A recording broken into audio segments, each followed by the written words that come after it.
Hello, everyone, and welcome to another RPG Reanimators It's a Live Actual Play, this time for Operation Malta, or Viscid for Delta Green. We are going to start off with a bit of a cinematic cutscene before we get things going. On the morning of December 21st, 2025, for us now, the recent past, it is a crisp winter morning in Mill Creek, Washington. We're going to be following a 12-ish year old boy pedaling on a bicycle, his breath fogging as he's going up a hill, tossing plastic-covered newspapers at the houses left and right, left and right. Done this dozens of times. It's almost reflex for him. Everything is automatic until he flings a newspaper off to his right and hears a sound of crows or some kind of animal being disturbed. He skids on his brakes, kind of sliding on the ice a little bit, and turns to look in the driveway of this house. The snow has not yet started to fall at this time. It's still very just crisp and cold outside. All of the trees lost their leaves. The cement of the driveway still merely spotted with a little bit of snow. And a murder of crows gathered around something. As he looks at them, he thinks that he can see a slipper or something. He walks closer. Hey, mister? Not noticing the trail of blood that is eking from the doorway over to this pile. Hey, mister, are you okay? Gets closer, grabbing a newspaper to wave some of the birds away. And as he does, he can clear off these crows that are pecking at this man lying face down, and sees enough of his face as one crow plucks at an eyeball. It pulls it straight from the socket, and he can see from where that man should be looking at him. He seems to be screaming from a wound in his face where he is missing his lower jaw. The boy screams, echoes, and scares the other birds out of the trees. From here, there's a flurry of activity as time passes, and we are going to go now to sometime in the late afternoon on Monday, December 22nd. Each of our agents are contacted using various clever clandestine methods that are too classified for me to even describe here. And in one form or another are told to make their way to an airport where they are picked up by this little small pond jumper plane. Where do each of you live, just to get an idea for the order of operations here? So my character, Agent Johnny, he is from Texas, Houston. I think maybe your warning would tell you to bring a coat. The program is that polite, at least. And what about Agent Frankie? I'm definitely not looking at a map of the United States right now. Trying to figure out where If it helps, is. you can also just be from Seattle for the utmost convenience. That's what I was going to say. Seattle makes sense, I think. All right. We're going to start off in a small briefing that is a little outside of Seattle, as Agent Frankie is told essentially just to drive, and you're going towards the Seattle airport, but not into any of the main terminals. You're given kind of a back roads destination that is off to the side of small private hangars. Agent Johnny is picked up from I think you're told to drive out to the George W. Bush International Airport, kind of similarly to a private hangar where there is a small red plane that says Big Rod's Fishing Excursions, painted on the side clearly by hand, and not a very skilled one. There is a man sitting inside smoking a cigarette. As he turns and looks at you, kind of clicks open the door, slides it, waves for you to get in. Doesn't say too much. He does offer you a cigarette, and as well as a pair of noise-canceling headphones. I will take both.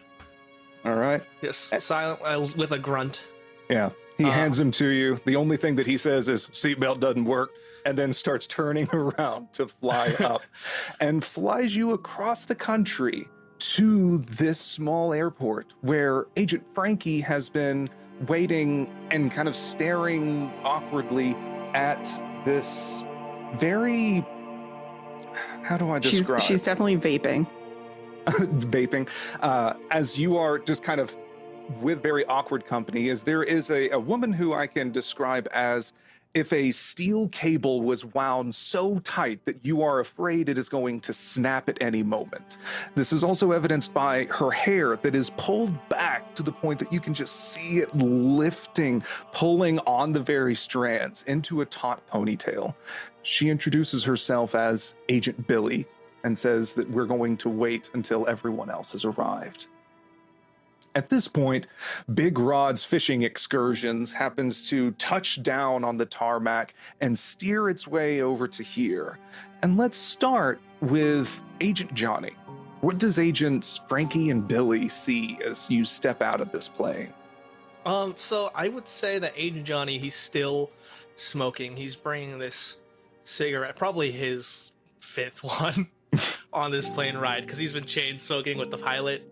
He brings it to his ruined, brings it to his mouth, and as you can see, he has a ruined, jaw, because it looks like there was some kind of explosion from wartime. This man is in his mid-50s, graying hair. Not really a buzz cut, but you can tell that it grew out from a buzz cut. And he's got aviators on, and he's dressed for the cold. And Agent Frankie, what does Agent Johnny see? A woman in her late 30s. She's probably wearing scrubs at this point because she would have come from the hospital and has probably got like a backpack where she was intending on changing, thinking there'd be a bathroom, but there isn't one, it seems like. And she is just like vaping nervously. And kind of mid-length hair, swept up into like a low pony. And with this, Agent Billy she puts on a pair of reading glasses, even though she looks like she may be in her 30s or so, and says, well, now that everyone is all here, go ahead and take a seat. She gestures at crates and things that are stacked up, like maybe a pile of pallets. Sorry, all of us? This is all of us? Yeah. All right. I was told you're both very capable. Was I mistaken? Do I need to try and get someone else out here? Do you want... No. See, that's the attitude that we're going for. Now, as I was saying, we're getting a bit of a late start on this one. So time was going to be of the utmost urgency, which is why we only have you two involved here. Sometime in the night around this past Saturday into early morning of Sunday hours, there was a resident of Mill Creek, Washington. It's about a half hour north of here. Looks at the thing. Dr. Tybalt Greaves was found lying face down in his driveway, seemed to be the victim of some sort of animal attack. A newspaper boy called it in, and they brought local PD down to investigate. A total of 2 squad cars arrived based on the grisly description of the scene. 2 agents were around the body, described shooing off various carrion that were feeding on it. Other 2 agents went inside the house following a blood trail. Right now, at this point, the PD is suspecting some sort of animal attack, maybe a black bear. Mentioned that they found the wife's body inside on the house as well, face completely mauled. As the 2 officers outside turned the body over, however, they report that it started smoking. And at this point, they determined this was some kind of potential biohazard or something. 2 cops quarantined themselves off to the side. Other ones in the house then called in FBI and CDC to, this is where the reporting gets a little dodgy, but they say that they found some kind of bioweapons lab. biochemical, bio something. Either way, they all knew that it was well above their pay grade, so called in FBI and CDC to come in and investigate. This gave us an opportunity to try and fit someone into your shoes, but we don't have enough people in the CDC, so they managed to get in, quarantine the whole area off, and said that they reported retrieving some compound that was in an active closed lab. I don't know what this is. Some kind of a closed lab that it looks like this is the stuff he was messing with, and they're flying it out to Atlanta for active testing right now. Tybalt Greaves and his wife Amber Greaves have been since transported to the local coroner's office that are awaiting your autopsy. And we're trying to get someone to head off the CDC in Atlanta right now. At this point, your orders are to investigate and ensure that there is no unnatural vector at play. If there is, I don't know, burn it out, do something. That's your job, right? Do you have any questions so far? What were their lines of work? This says Greaves, and she's passing out folders and pieces of paper as she's giving this bit of a briefing. Greaves was a retired professor of biochemistry at Northwestern. His record gets a little dodgy, as apparently he left his tenure track post to go work at DARPA and then retired at the old age of 40. He's apparently been doing pretty well for himself, cashing in on a few patents, which seems to be how he's making most of his money. I haven't gone over his taxes or anything at that, but here are your, FBI credentials. And one of the reasons that we have Rod here helping us out is he's my favorite kind of tour guide, in that if we pay him well enough, he doesn't ask too many questions. And I think I ordered him to pack you a little fishing gear. She gestures up at Rod. He grabs this great big duffel bag, kind of throws it down, goes back to chain smoking in the side, probably opening up some kind of like a Playboy magazine or something, lean back, just browsing, old fashioned.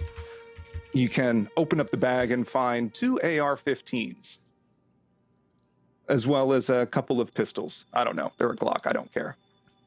Is that why they call you Rod? So the fishing? He probably would. You know it. I just look at you, Frankie, and turn back towards the I inspect the weaponry, like the, guns, nut stuff, whatever. Mm-hmm. I got the black gloves on. Yeah, they're looking. Great. She'll just say, I wouldn't be caught with those, as they're apparently part of an active investigation, allegedly. But if you need something, we trying to find ways to get around the TSA lately. All right, well, we got our fishing gear. Is there a way to contact you? She probably pulls out a pocket knife, and maybe that's what she's been doing while Frankie has been waiting and vaping nervously. She's got a pocket knife and is cutting open the clamshell package of like a Cricket wireless phone and is setting it up to be the burner, right down on a piece of paper a phone number that says Uncle Billy, and hands that to the both of you. All right. I'll plug that Great. number into my own burner that I brought. Perfect. And are there any other questions or things that you would be trying to look for just in the general pile of paperwork that she's given you? I need you to look into the company that Greaves worked at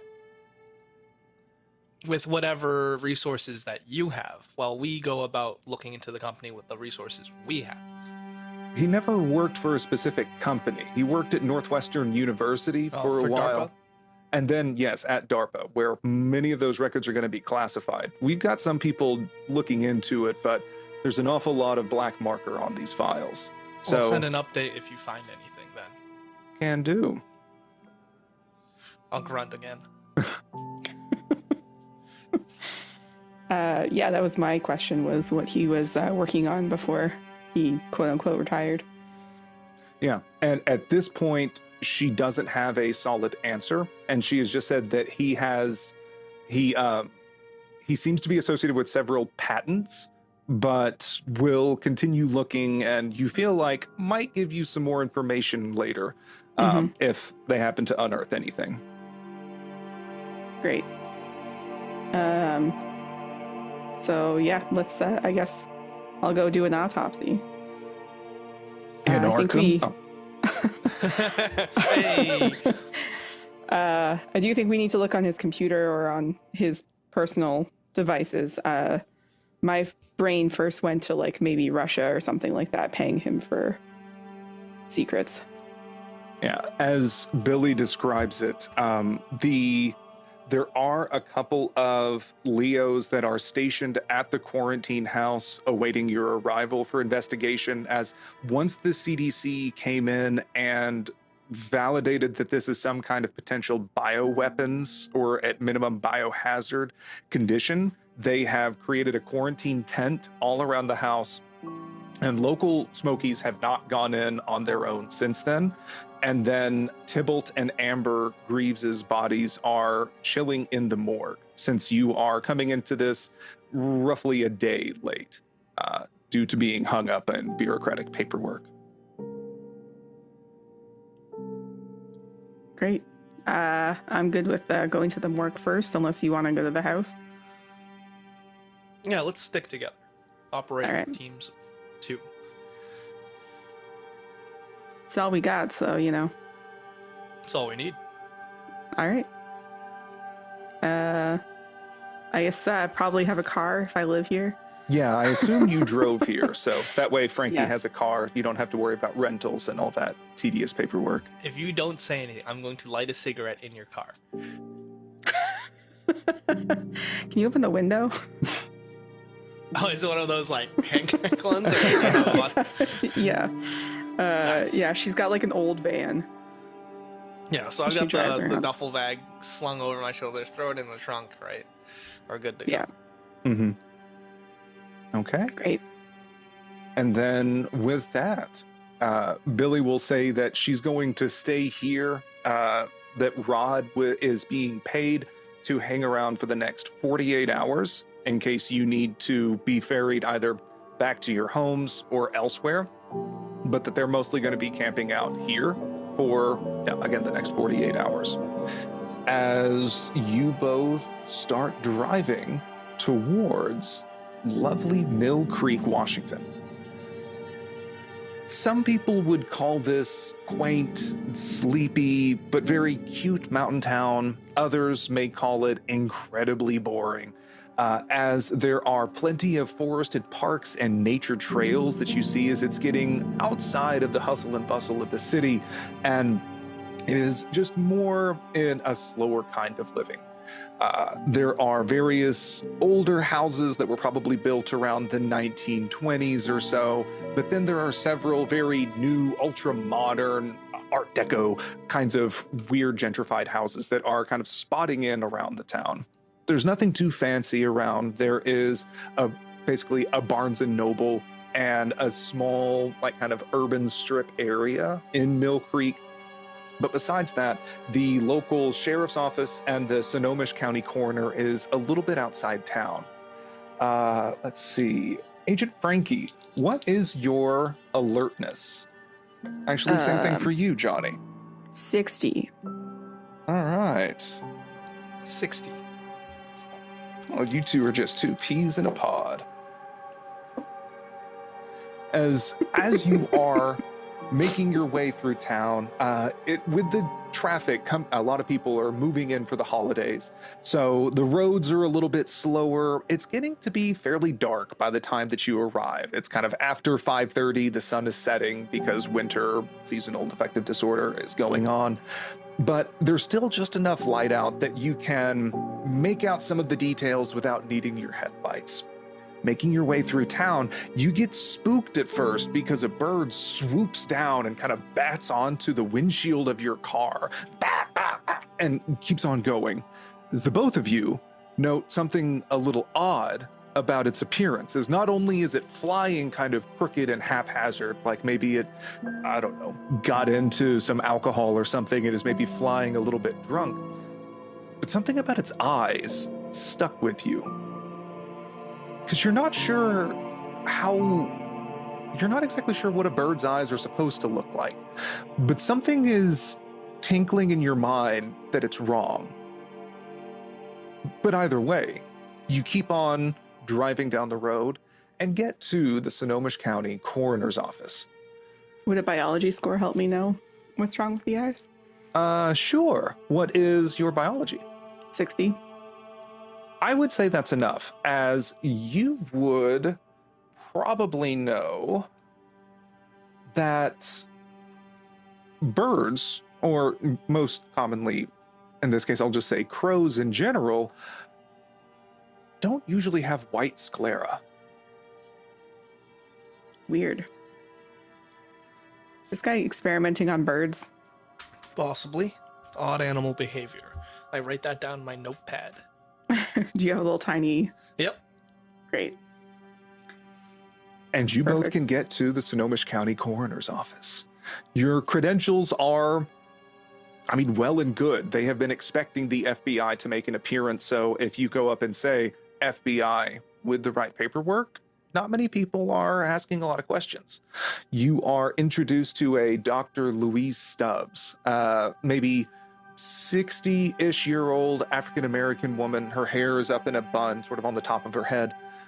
She is waiting for you in front of one of the autopsy rooms, and with several biohazard suits that are hanging on the walls.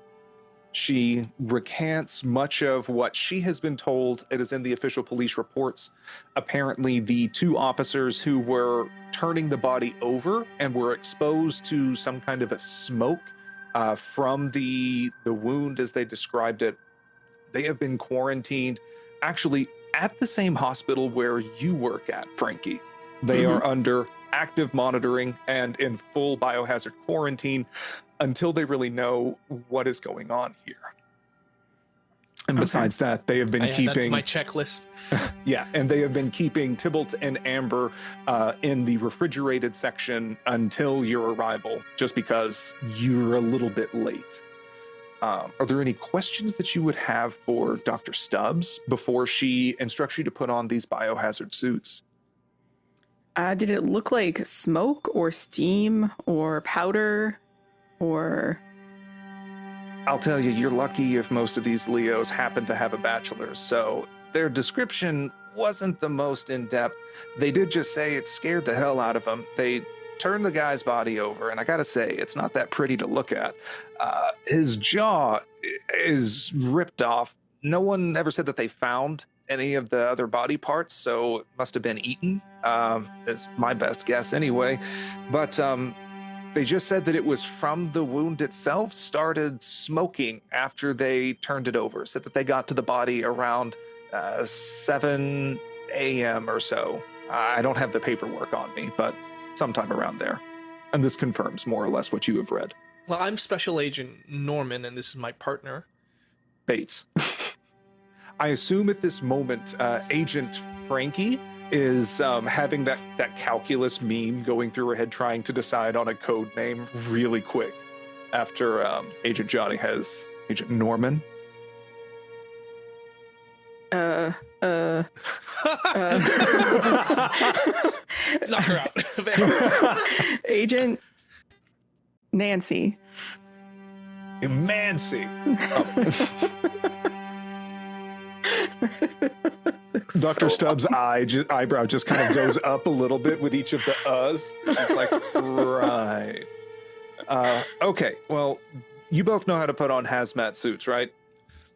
Yep. Yeah. Okay. Yeah.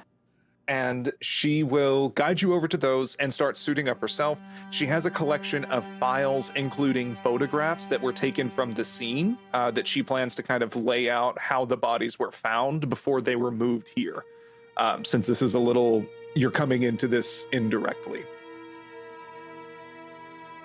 So you both can get set up in your hazmat suits. These have a dedicated air supply, a small oxygen tank that is on the back. They're pretty bulky, so it's going to be a little difficult to do very dexterous activities. So that's why Dr. Stubbs is here to help you with coordination, to go through the autopsy. Otherwise, if you try to move quickly, there will be some skill penalties involved.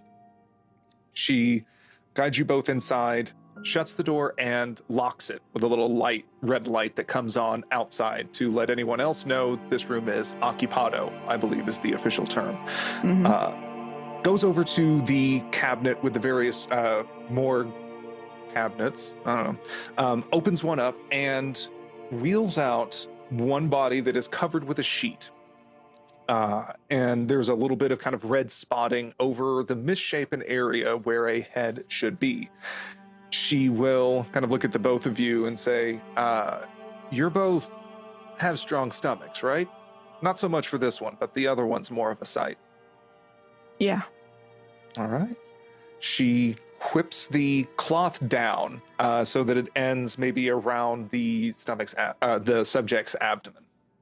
And similar as the initial description, the most notable injury on this older white male's face is that his lower jaw and most of his throat seem to have been ripped off of his body. The flesh has been kind of ripped and torn, and you can see some evidence of the local carrion that were picking at it. What parts of the this great injury are not that aren't kind of like ripped and bitten out of?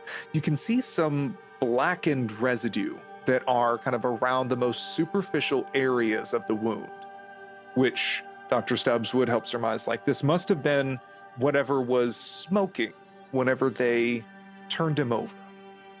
You can guide a light over and start to examine. Agent Frankie, you are a physician by training, right? I'm assuming you have very high medicine, etc. skills. Could you list those off for me real quick? Yes. First aid 60, medicine 60. I didn't go to 80. I should have, but I didn't. Pharmacy 50. Okay. I think forensics. Yeah, I took forensics 50. Okay. You kind of sound like family medicine or a general practitioner type. Yeah, so yeah. not Biology. terribly specialized. Yeah. So with that, Not surgery. yeah. Are there any areas of the body in particular that you would like to examine at this point? Or do you want me to continue with this description and you can just stop me whenever something really piques your interest? Just thinking about the bird, I'd want to look at the eyes. Yeah, you can open up the eyes on the corpse and they look bloodshot. At least one of them, because the bird got the other one, right? Well, yes, the remaining eye, one has been plucked out of its socket. The other one appears to be bloodshot. He had green eyes, as they're kind of milky white over, but you could tell that much from it. Okay. As you are going through sort of a superficial examination, you can see that there are some evidence of some burn marks or some scarring from burns that have healed over that are between these two fingers, as if, like, for both of you who tend to be smokers, it looks like a potential repeated burns from a cigarette or a weed cigarette that have been kind of brought down too close to the skin and have burned a little bit. You see similar burns kind of around the edges of some of his fingers. Checking in his nasal cavity, there is some evidence of abrasions, as if he is a regular cocaine user. And as you kind of go across, there is some broken glass and cuts on his left foot. Getting some tweezers, you can pull those out. The glass seems to be crystal. That is Did he step shattered. on a vial? It's pretty heavy duty. I would ask, Johnny, are you much of a drinker? Am I much of a drinker? I used to be. Then the war. The war. Then maybe it's one of the larger fragments that either Agents Frankie or Dr. Stubbs pulls out. It's somewhat triangular and curved on an edge, and it looks almost kind of like a snowflake pattern. As you're kind of looking at it, it looks to you like a tumbler. Okay. A tumbler that shattered. Yeah, that he stepped on and kept walking. Okay. Perhaps we can do some kind of chemical analysis on this. I'm curious, when was the body turned over? Was it during the day? Right? It was Morning? a little after 7 a.m., yeah. Okay. So that's when the sun rises. I say to myself. Yeah, the newspaper delivery boy found the body a little after 6 a.m., called the police on his phone. They arrived soon after 6:30. They took a lot of photographs of the scene and then turned the body over around 7 a.m. I write down in my notepad, like, sunlight reaction, ? Because something, and I will say out loud, something triggered this chemical reaction. On the, you said when they turned him caused over. it to have burning, yes. Yeah, when they turned him over, but was the jaw smoking as well? You said there's like a black resin. Yes, as you examine the main injury on the body, there is kind of like a black residue that is on the fringes of where his jaw used to be. Sort of on the superficial tissue, it looks like if there was something on it that it smoked whenever they turned it over. Johnny is surmising when it came in contact with sunlight. Because that's the only thing that would have changed, the sun shining down on the body. Turned him over onto his back. Yeah, so the wound I was is exposed to sunlight. Okay. Yeah. So he was on his front and they Yes, turned he him. was lying face down whenever Got the it. newspaper Sorry. kid found him. No, it's fine. I should have described it better. Obviously, I don't really Okay. say the sunlight thing in front of the civilian, but that's what I'm thinking. Mhm. Sure. I'll show you my UV. notes. Yeah. So it might be worth taking a part of the body. Is it still light out? Well, it's dark at this point. Okay. It took you a little maybe a half hour just to get to Mill Creek and a little bit longer to get there. So the sun is set by this point, but as this is a formal autopsy examination room, they do have black lights to look at residue and things. You can also check under his fingernails, and you see that there is it looks like blood has dried under, like around his fingers, very superficially. But if you try and do scrapes, there is nothing underneath his fingernails. No defensive wounds. Yeah, no defensive wounds for Tybalt Greaves. Okay. Dr. Stubbs can, if you want, she can turn the lights down and you can take a little UV kind of black light and pour over the body if you I want. want to do that. Okay.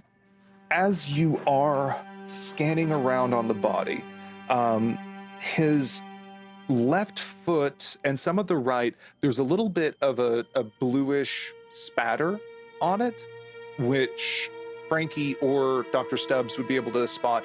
It seems to be some kind of alcohol that was on his feet, as if he dropped a tumbler that had something in it, and that is some residue that is on his feet that was unaccounted for. As you go to look at the injury, you both have pretty high alertness. How deep do you want to go?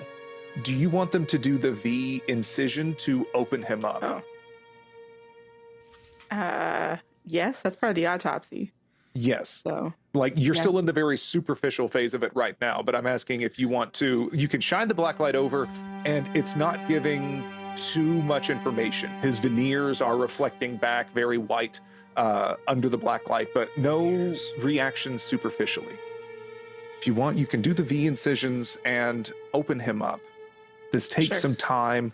Dr. Stubbs gets out. They look almost like hedge clippers, and across each of the Nice. ribs, lifts off the chest plate, and his liver appears kind of used and abused, let's say, and you can see a lot of evidence of drug and alcohol abuse just based on examining his liver.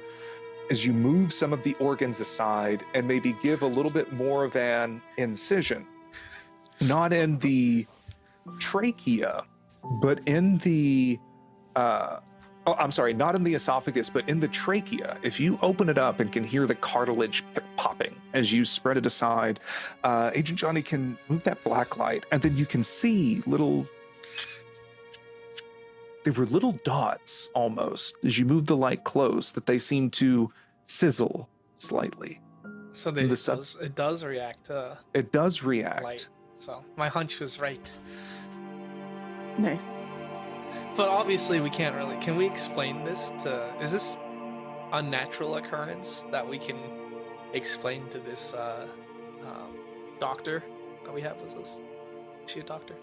Scientist? Based Friend? on your experience, she's a coroner, she's a physician, Coroner? yeah. Based on this, you're not getting, it's not smacking too hard of unnatural, as this could for still her. be some kind of weird chemical Okay. element, as you still don't know what compound he was even looking at the house. Looks like this chemical reacts to light. Mm-hmm. I mean, there's lots of natural bugs and things like that do the same thing. He could have been brewing anything up. We'll keep that in mind. And I will just I'll cross out the question mark after sunlight and underline it. You have to use the black light to see the notepad as you're making the notes on it. You writing in pen? Yeah. Okay. Are there You gotta live with your mistakes, Frankie. Are there any other examinations you want to do on this body?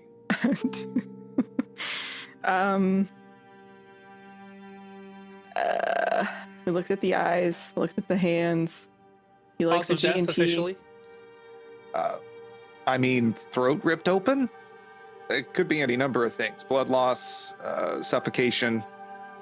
It What got about in. what about Amber?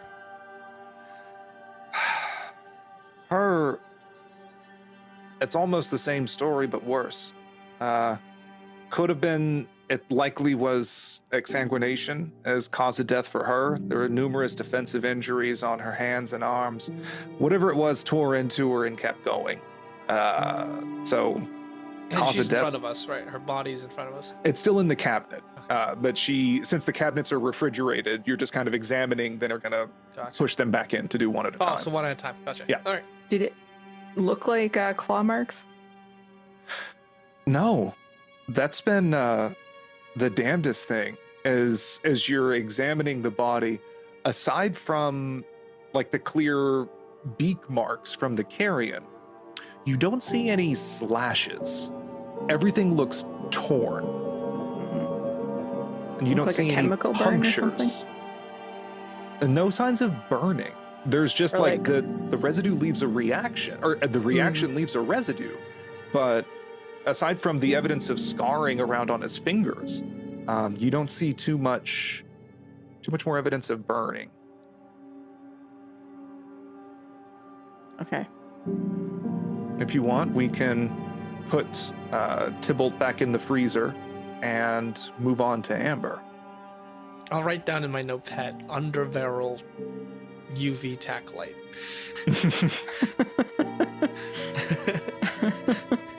I wrote down on my hand. Look for cigarettes in the house. And with that, Dr. Stubbs can push the Greaves body, kind of recover it with the sheet, push the body back in, and open much the same, except this one, she moves the sheet a little more gingerly. As you can see, there is a great mess of red that is on this one, and it seems even more misshapen. From what you can see, the left side of Amber Greaves' face is a ruin, a crater. It reminds you of some of the images that you may have seen of when a chimpanzee goes ballistic on someone's face and seems to smash it in. There is much of the skin has been ripped and torn off. Much of the jaw and teeth are missing. And it leads down as kind of down the neck and into the collarbone, that you can see that there's even a hole under her collarbone, as it is just kind of eaten away and ripped and torn from the neck down. As you look at more superficial injuries, Dr. Stubbs will highlight her hands and arms.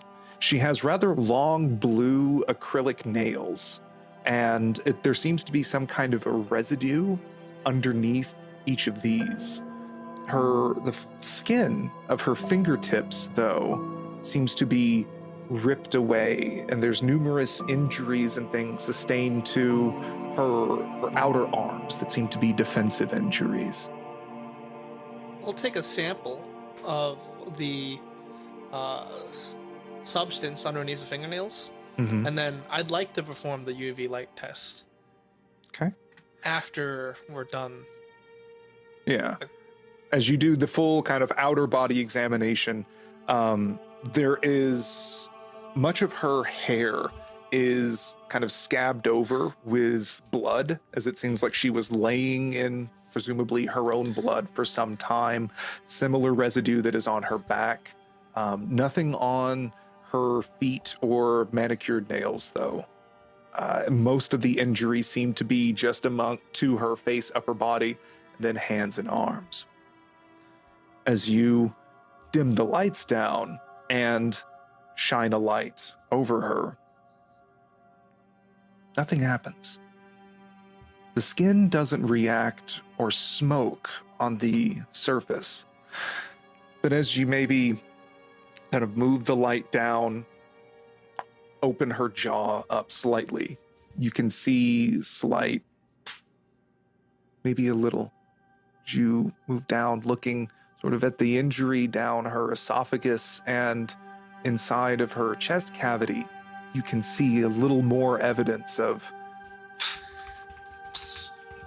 slight dots smoking. How about the defensive wounds, the substance under her nails? Do those go up as well or no? That does begin to smoke. Okay. It seems to sizzle fairly quickly as you hold the light closer to it. So, I'm just thinking to myself, whatever attacked her is vulnerable to this UV light. Therefore, it's going to be active at night.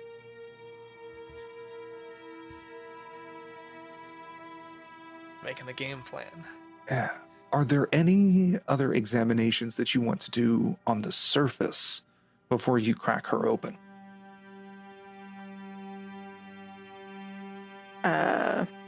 How do her eyes look? Weird? Normal? Her eyes look not as bloodshot as Tybalt's. I would say that they appear fairly normal. At least the other eye that is remaining on the right side of her face. You can tell based on the rigor mortis that she did not die comfortably. You see evidence of essentially like eyes were wide and panicked in final moments based on how the muscles are pulled taut. Okay. Yeah, let's crack her open. Okay. So then as you and Dr. Stubbs get the scalpels out, you cut the familiar Y incision down and then pull the skin back. You can see the exposed rib cage. Dr. Stubbs again grabs those almost hedge clippers and down the line for each of them. I would like both of you to roll alertness for me. No roll streak broken. This is an impossible landscape.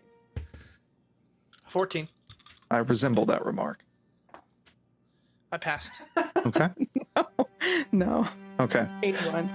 So then in this case, let's say that, Frank, you're assisting, so you don't notice it too much. Agent Johnny he stepped back a little bit and is mostly just observing.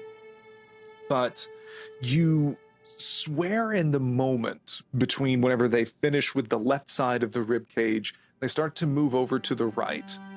You swear that you see it almost lift up, as if she took a breath. That's not right. Do you say or do anything in this moment? You Who's can't be doing the sure work that here? you saw anything. Like, it was so fast, you just keep watching. Yeah, who's doing the work here? The main work? Would that be Doctor? I think it would be both of them. They're kind of on either side of the body at this point. I mean, she's got the. Yeah, she's got that. I think that you may be kind of pulling the skin back. Just Okay, because. well, there might be danger, so I'll put my hand on both on Frankie's back and like have her stop and take a step back, Yeah, she'll take a step back. and I'll just say softly, like, I saw the chest rise and fall. Hmm. How did you get peanuts inside your suit?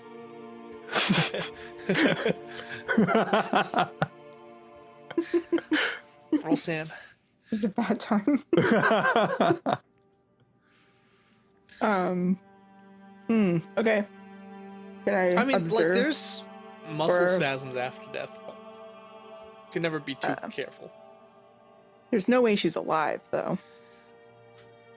No, I mean, based on the color of her skin, anyways, Yeah. that like she is bled. I'm almost letting all the of her other blood doctor out. do it. The coroner.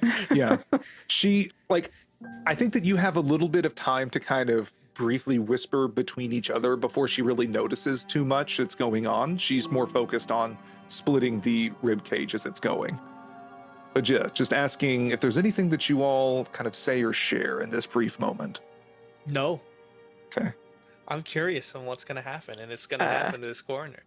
I'm getting prepared, I guess. I don't think we have guns, I guess, but No, but there we is got a the guns right scalpel. there If is you a would want scalpel. to, reach over and grab like Sure. a scalpel or a bone knife or a bone saw or something. Surreptitiously. Yeah. Just, Sure. to help. As Dr. Stubbs is, I think that she is pretty focused on, just cutting through this. And it's almost as each of the snips, this, it almost feels like a countdown for Johnny as he keeps watching. Maybe a bead of sweat rolls down his temple. And Dr. Stubbs lifts off the chest plate, the sternum, and some of the ribs. Can I stand And- near a surgical tray? Absolutely. And as she does, those of you with medical training are Uh-huh. trying to make sense of what you see because she doesn't have any lungs. Her liver seems to be engorged and shifting.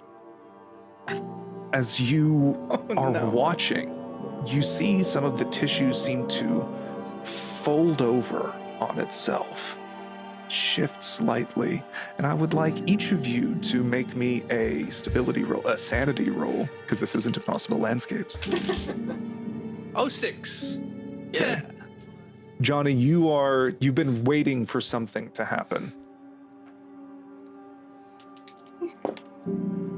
84. Okay, Rookie. go ahead. Yeah. Apparently. Go ahead and roll me, or actually, I'll roll this for you.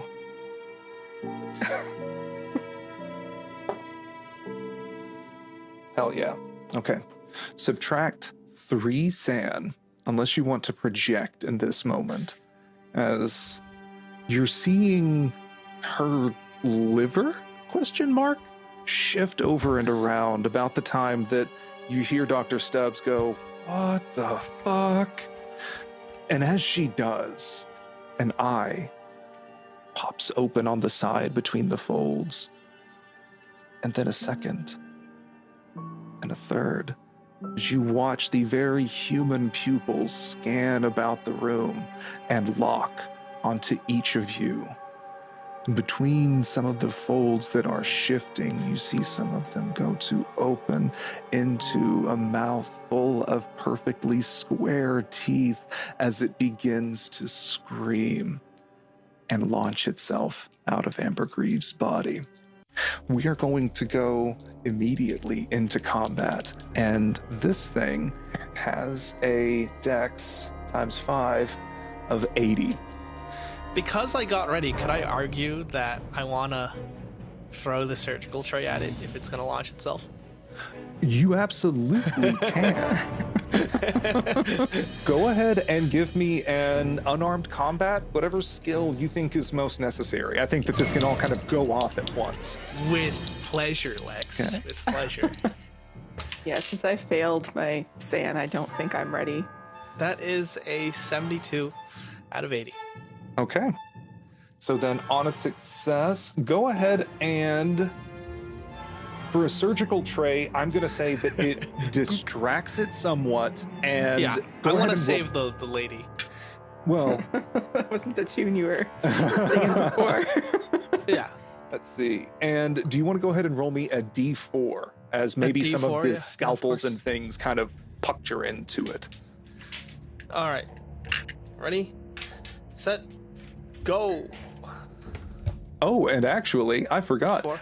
On a success, still lose 1 SAN. All right, I'll take it. This is a 1d6 critter. As I rolled max. okay, rolled max. That means 1. if you kill it, you get 1. As you kind of fling this thing over at it, it seems to and launches itself out of Amber Greaves' body. You can watch her stomach almost kind of deflate some as the mass of her torso leaves with it. It goes out, you fling this surgical tray at it, and you see some scalpels and things kind of stick into it. How much damage did you say you rolled? Max. Maximum 4. So yeah, you happen to get several scalpels that pucked right into it as it launches itself up and lands more or less in the middle of the floor. You can see hands and things are growing out of the body. That's sick. As it is shifting around, hand kind of grows and pushes it over to the side. Each of the eyes are screwing around all around the room, and you can see them directed at the door. For this, The Agent door will be Frankie, closed, right? it is your turn. Yes. Great. Maybe use the UV light. I mean, you have it, don't you? Or Yeah. just do any of us have when it? I threw the tray, I moved away Oh, from it. yeah. Let's say the UV light is on the floor on the other side of the Okay. thing. Yeah, I think I'm going to. Yeah, I'm going to go for the UV light. Just launch myself towards it. Okay. Do you want to give me some kind of a skill roll for that? I would accept a dexterity or dex times Sure. 5 to get over there. You may need to get a success at -20 in order to say that you're right on top of the light, as opposed to just Okay. clearing the creature. Does a 12 work for you? It does. As you can hop over it. The whole creature itself, it's almost the size of maybe a small dog. As you can leap over it. I am going to roll. Do the cool, To like, see- grab it and fling around. It doesn't do anything. You hop over and are on top of the UV light at this time. You can even reach down and grab it. But I'm going to say that that's your action for All this right. moment. But that way you can turn it on Yeah. as the very next action. Okay. We are now going to go to Agent Johnny. It is your turn to act. All right. So we're in this setup like morgue, right? Mhm. I'm assuming there's like carts and other medical equipment. Yes. I'm gonna start flinging that shit. Okay. It's like Dead Rising pose, TV overhead. All right. Yeah. Going around and grab something and chuck it over at it. I think that there's plenty Actually, of if things. there's a roller cart, I'm just gonna like kick it into the thing. Yeah, I think that makes sense. You can usher a roller cart over. Go ahead and give me some kind of a skill roll just to Unarmed see combat how works well for me. that works. Oh, 92. Okay. So you stuff go goes to crashing. push the cart over at it, but that's the thing about these autopsy rooms is there's locks on the wheels. So you Damn. and the wheels skid across the No, floor. it just topples over. Yeah. Dr. Stubbs, for her action, is going to lean back. Oh, actually, no. Okay. Dr. Stubbs is backpedaling and just kind of saying, what the fuck? and going back across the room. She better not open that fucking door. Yeah. No. Actually, that's a great idea. You better not fucking open the door. Let me roll and see how well she keeps it together. Oh, buddy. I don't think an 88 is going to work very well for that. So yeah, I like that. Louise is going to go like, what the fuck? And she is moving over to the door to try and unlock it. Those of you with your attention focused on this thing, as it starts to move, pursuing after Dr. Stubbs, is the scalpels and things kind of slough off of it. It is leaking this bluish fluid across the floor as you can watch like a foot, a hand, and things as it is lurching and dragging itself across, sort of gaining its feet underneath it, quite literally in this case. You watch the injuries left behind by those scalpels seal themselves in the shifting mass of blue flesh. It is starting to form some kind of a head, and those of you who are sort of halfway paying attention can almost hear it shout, "Belle!" It is making its way over to Dr. Stubbs. She's panicking, kind of flinging against the door, and oh, fuck yeah. You watch it grow an arm, unlatch the door, and then push it open to continue rushing itself down the hallway. It's gone tits up. Frankie, it is your turn. Beam it, Great. beam it. Yeah. You have think- the light in your hand from that success. She's pointing the UV light at the thing, holding the light like a gun, and like with the bone saw in the other hand. So that's the thing about the handheld lights used in these autopsy rooms is they're not very powerful, so you're gonna have to get a lot closer to it. Yeah, man. Yeah. All right. I'm gonna get closer to it. What do you think? You turn the light on and start stepping closer to it as you can start to kind of see the tissue kind of almost jiggle somewhat as it seems to be having a superficial kind of seizing reaction. It's starting to smoke some. I would like you to give me a dodge roll. Oh. Okay. Oh, odd 9. Under 30. So here's the thing about Delta Green. I know. Is that if I rolled a 25, Yeah. And still a success. yeah. Rude. In this case, this thing is going to, like, you watch an eye open up and then almost squint, and you hear it shrieking at this light. Underneath it, another arm whoops up from underneath and starts gripping onto your wrist that is holding the light and starts twisting it. Cool. You can feel the rubber of your suit starting to get slippery and melting underneath the grip of this thing, and you don't know how much longer it's going to last. Great. It has you grabbed for this moment in time, but as much as you're able to read motivations from this thing, it doesn't seem like it seems more like it's trying to escape than, hold you down. Is it like a strong grip? Like how strong? So here is a very weird thing. Actually, go ahead and give me another sanity roll. Oh. Oh man. Aw, jeez. Success this time. Okay. You're catching details more than letting it disturb you, because at the way that it has grabbed your hand, you see the thumb and forefinger are explicitly twisting your wrist away, like martial arts almost. And you can even see kind of as an even darker hue in this bluish skin that has grown out of this, an eagle tattoo that looks like some kind of a US military design. As it is twisting your arm here, we are going to go to Agent Johnny. It is in the doorway pretty much and has Frankie grabbed. All right, we're gonna football charge. Shoulder charge it into a wall.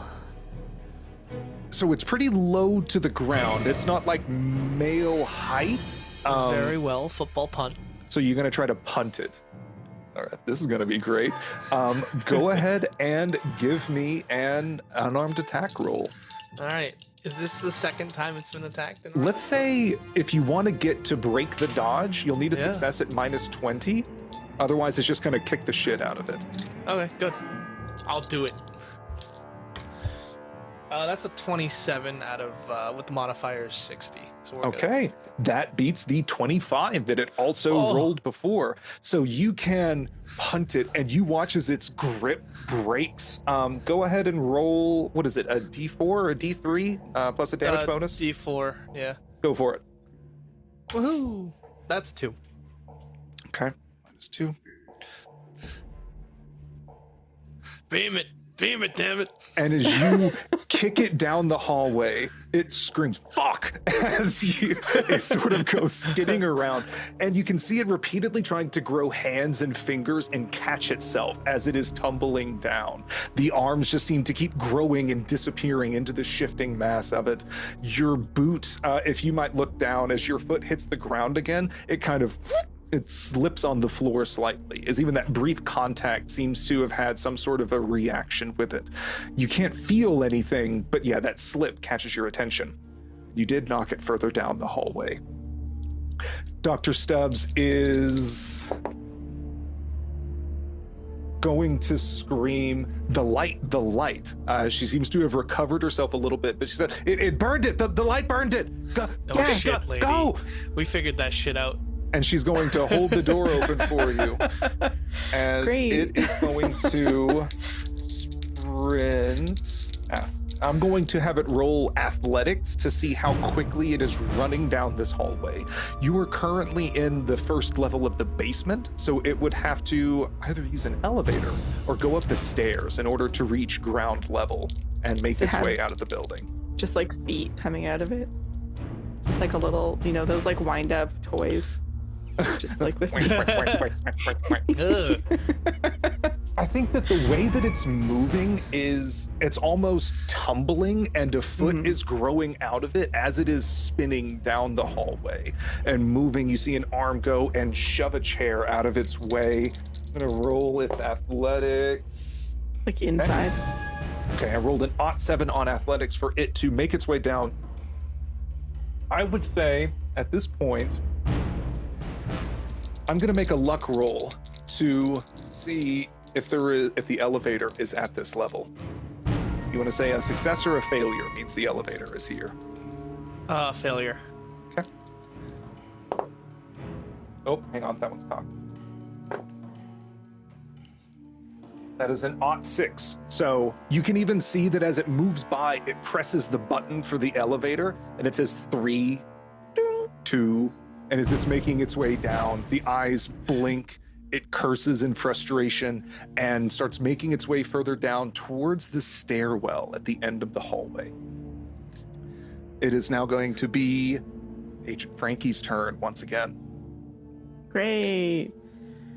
Okay, we're going after it. Okay. Is there like a curtain or like something that we can grab to like when we actually get to it to like capture it, like a net?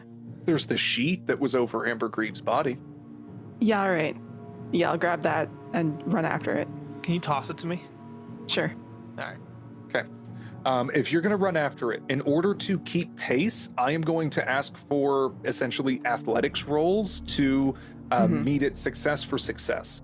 It got 1 success to make it a little over halfway down this hallway. If you want to stop and throw this sheet over to Johnny, I am going to ask for a success at -30% in order for you to kind of, and then start running after it to keep pace with it.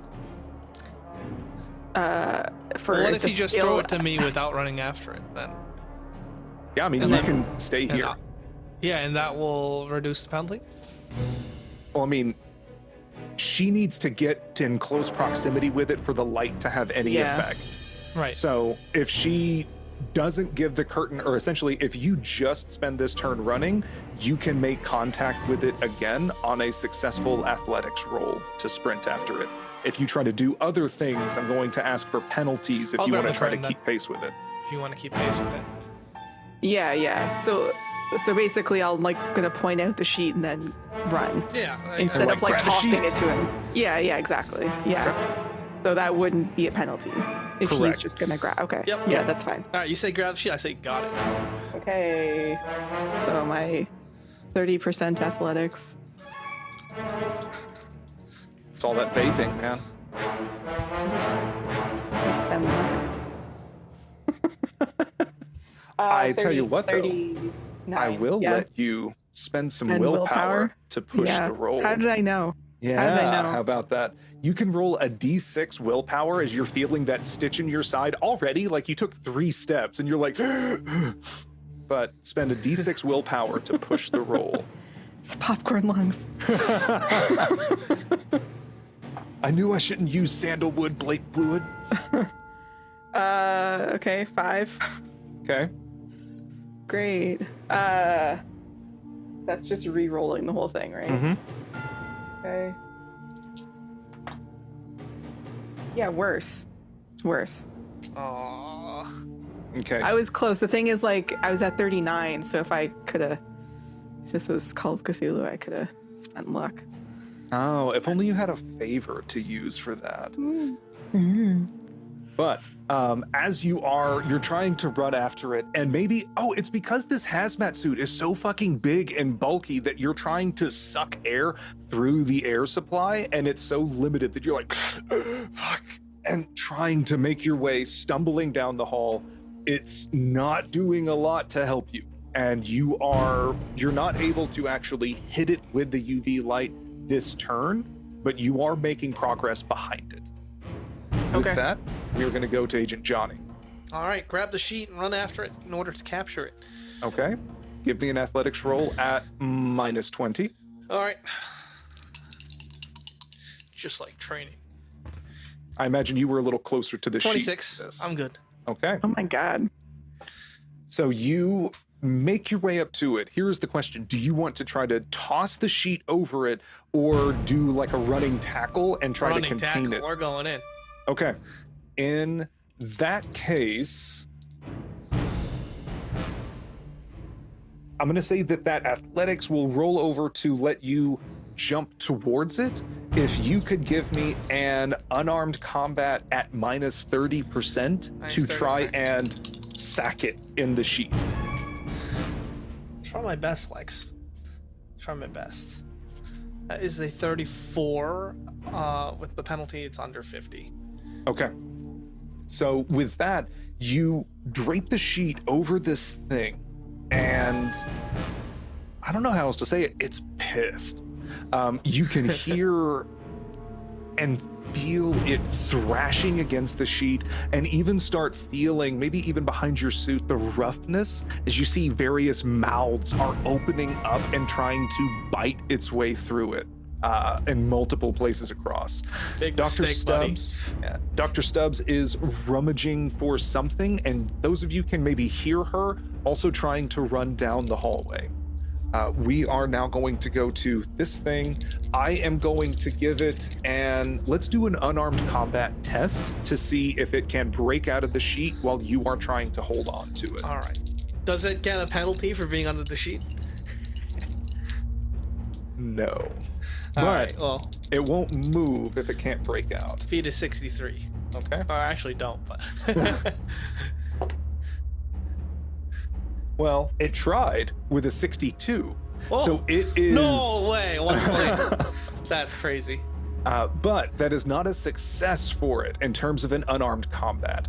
In this case, it is thrashing against it, and you feel like this sheet won't be able to hold it for long, but you are able to essentially keep it in place for this turn and allow Agent Frankie to get right up on it. And basically everyone can close in with an auto success for athletics because it's not moving.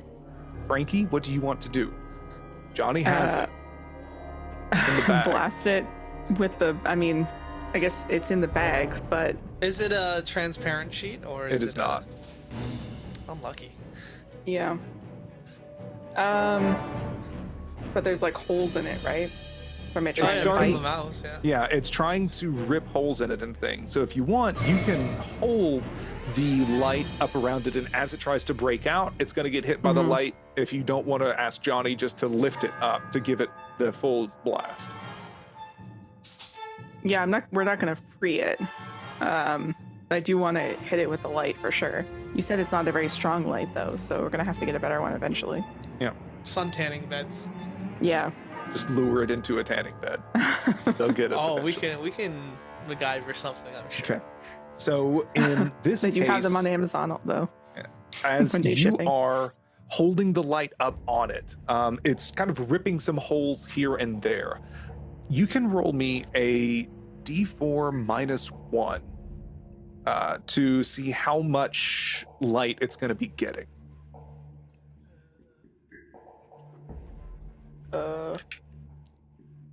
Dude. Force. I can roll it if you want. I bet you would.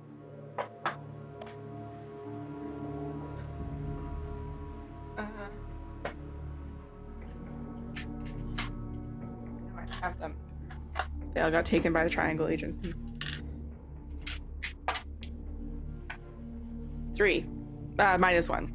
Minus 1, so 2. With 2, you are seeing its eyes kind of angrily squint and move away. It is smoking slightly underneath this blanket. As... Okay. You know that you are doing damage to it, and then Johnny, you can also feel it is thrashing like wild underneath there now, as it's not a very happy customer. You gotta bring it to the sun. You just gotta keep it here for the next 12-ish hours for the sun to rise again, Yeah. because it's Yeah. dark outside. All right. Dr. Stubbs is going to be coming back, and it looks like she is holding a bone saw and a scalpel in either hand. The dual wield. Yeah, and is going to essentially, she doesn't really know what she's doing. She sees that you have it Clearly. grabbed, and she's just going to kind of stand there, like, do I? And that's mostly her turn, as she is standing there trying to help, but not knowing what to do. It is its turn again. Johnny, we can go ahead and give another contest. All right, unarmed. Hiya! 45. Okay. So that will beat the roll that I did. I rolled a 17, Oh, thank God. but the fabric is no longer holding it still anymore. You have it kind of grabbed, but it has now got a solid rip enough that it is sort of splurting out and around. You can constrict your arms and try to hold on to the center mass of it as it is kind of squirming around your suit. And you can also feel it almost melting the hazmat suit around you. That's not too good. Yeah. Frankie, you can roll me a d4 flat as you are still holding the light up on it. But then I might ask for another dodge roll. Just one. Okay. Unfortunately. Is there? Yeah, sure. I can do a dodge roll. I was gonna ask if there's any possible way we can. What else? What would be in a autopsy room? I could hold Well, it you're in down. the hallway right now, so there might be kind of waiting tables. There's a fire extinguisher on the wall. What are you trying to get at with it? Like as long as you are holding the light, you can do damage to it. This Right. isn't requiring your significant action for this turn. Yeah, I mean, like knock it out or cage it or something like that is what I'd be looking for. So if there's a fire extinguisher, that would be a good. Or you can take one of the weapons from Dr. Stubbs that's standing nearby if you wanted to take a hack at it. I think I'd want to go with the fire extinguisher just as like a blunt, like try and knock it out if Okay. it has any sort of thought. Yeah, you don't want to get any liquids anywhere. Yeah. Gotta get. Yeah. Go ahead and make me an unarmed combat roll. Sure. And as I mentioned in the chat, she has her green belt in Taekwondo, so Fortunately, fire extinguishers are a well-established Taekwondo weapon. yeah.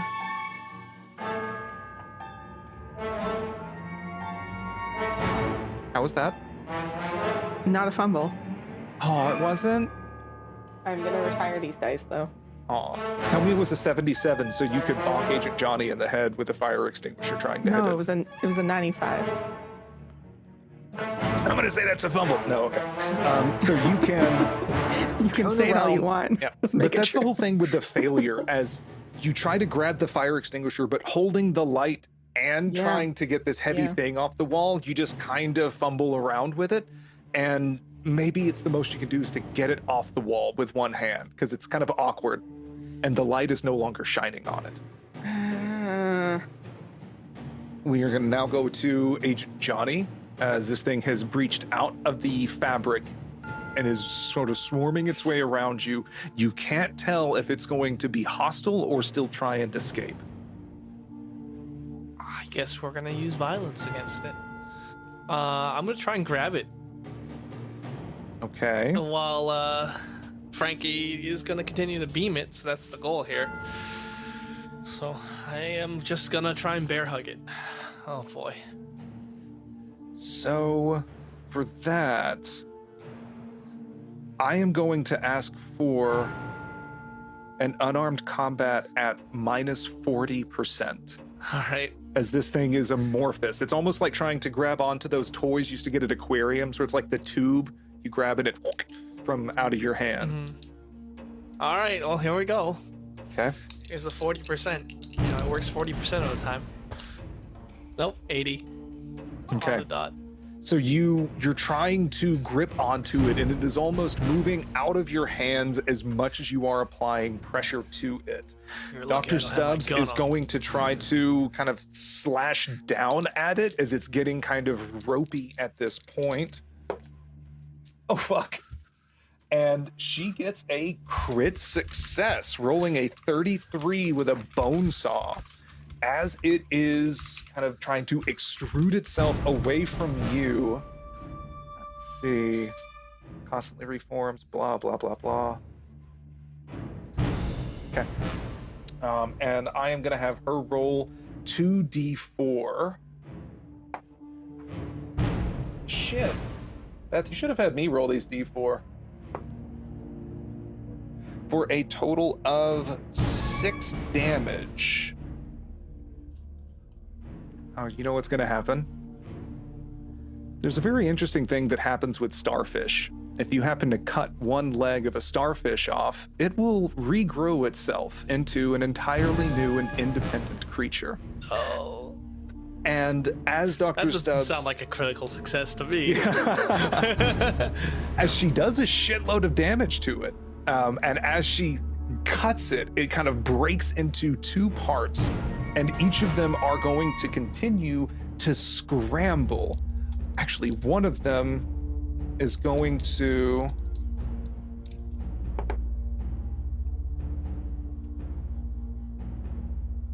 Okay. As she hacks this into 2 parts, there is, it kind of splits on either side of Agent Johnny's body. One of them is closer to the light than it is to the doorway. I'm going to break these into left and right. I'm gonna roll a little dex. Oh, that works, okay. And we're gonna call these Thing 1 and Thing 2. Do they each have half stats? They have a lower health pool. Hmm. 2. 1 is going to keep its original initiative, as it is on the ground here. Let's see. And then for each of its turns, 1 is going to dart through, pushing open the door to the stairwell, and continue making its way, running up the stairs. and you can see it kind of leaks this bluish substance for a moment and seems to, recover as it makes its way kind of up the stairs, slipperier than ever, outside of Agent Johnny's arms. The other one is going to launch itself at Dr. Stubbs' face. It up at her, almost like a face hugger where you watch it kind of melt the plastic around on the hazmat suit that she is wearing, as if it is trying to maul her face. Frankie, it is your turn. This doesn't feel like a critical success. I just want to put that out there. Oh, it's okay. Technically, they each have half health that it started at. What does that mean? Doesn't make you feel better. Oh my god. Okay. Brave it, Frankie. Yeah, was this left one? This one I'm that's gonna on call her this face? thing 2 is on her Okay. face. Yeah, I'm gonna beam the thing on her face. Okay, roll me a d4. Okay. We'll deal You with want the me other to one roll it? later. 3. All right. 3, it is only able to grow a single mouth as it screams no. It is kind of pulling away from Stubbs's mask a bit, but you also don't know if it's going to try to get inside of the hazmat suit to get away from the light. It is now... So yeah, I'm going to have both of them share the one initiative it's going to break down. Johnny, it is now your turn. You're muted. All right. I'm gonna take the scalpel from the corner and try to stab the thing on her face at like an angle that won't stab her in the face. Right, like maybe even trying to slash or something kind Yeah. of up above. Yeah. All right, go ahead and give me an unarmed combat roll. Yeah. Or melee weapons, whichever you have a better skill in. Doesn't matter. For a scalpel.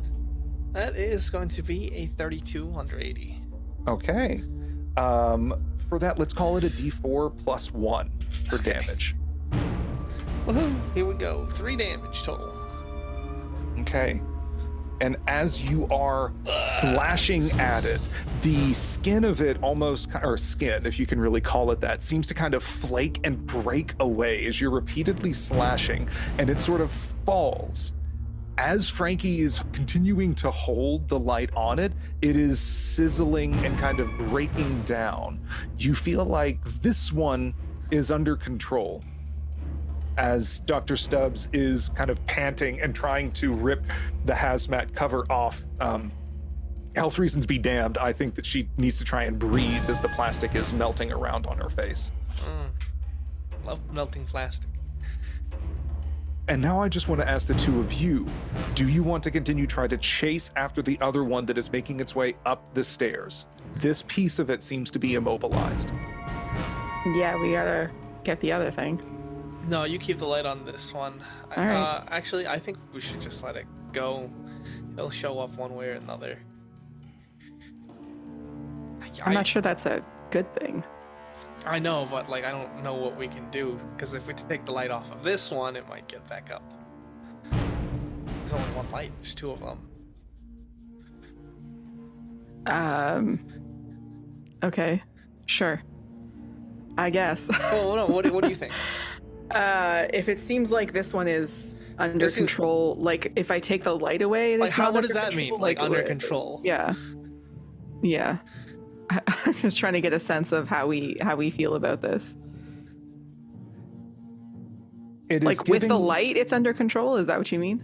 With the light, it is reminding you of kind of a shriveling bug in that Sure. the muscle fibers seem to be kind of twitching around. It is shrinking and kind of seems to be burning. If you want, Dr. Stubbs can say that she can go and grab another one out of another examination room if you want to try to chase after it.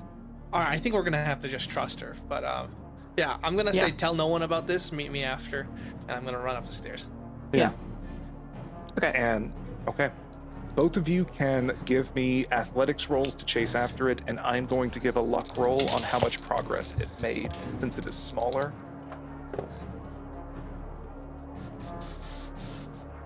No. 85 out of 70. 48 out of 30. Okay. Then let's say both of you make your way up the stairs and are kind of like getting out, breathing heavy in your hazmat suits. As you're looking around, there's a commotion around in the offices. You turn and see several cops are staring at a hole in the glass of the window outside into the gone. bushes. Fuck. Both of you Okay. can give me sand rolls, just knowing that that is now out there. 68. I failed. Call that a D4. Fail. D4, here we go. 2. 1. And so you can trudge back downstairs around the same time. Dr. Stubbs is holding the light over this thing. You two, want to tell me what the fuck this thing is?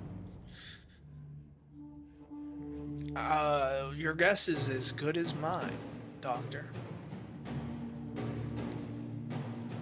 It could be some weird experiment that the husband was cooking up.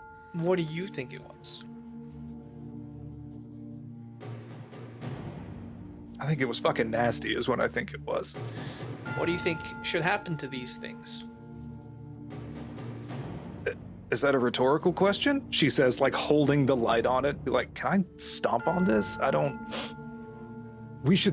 feel like we should study it, but I don't know what the fuck this thing is. It doesn't, these lights tend to shine UVB, is what you get out of usual black lights. They seem to get burned by it somehow.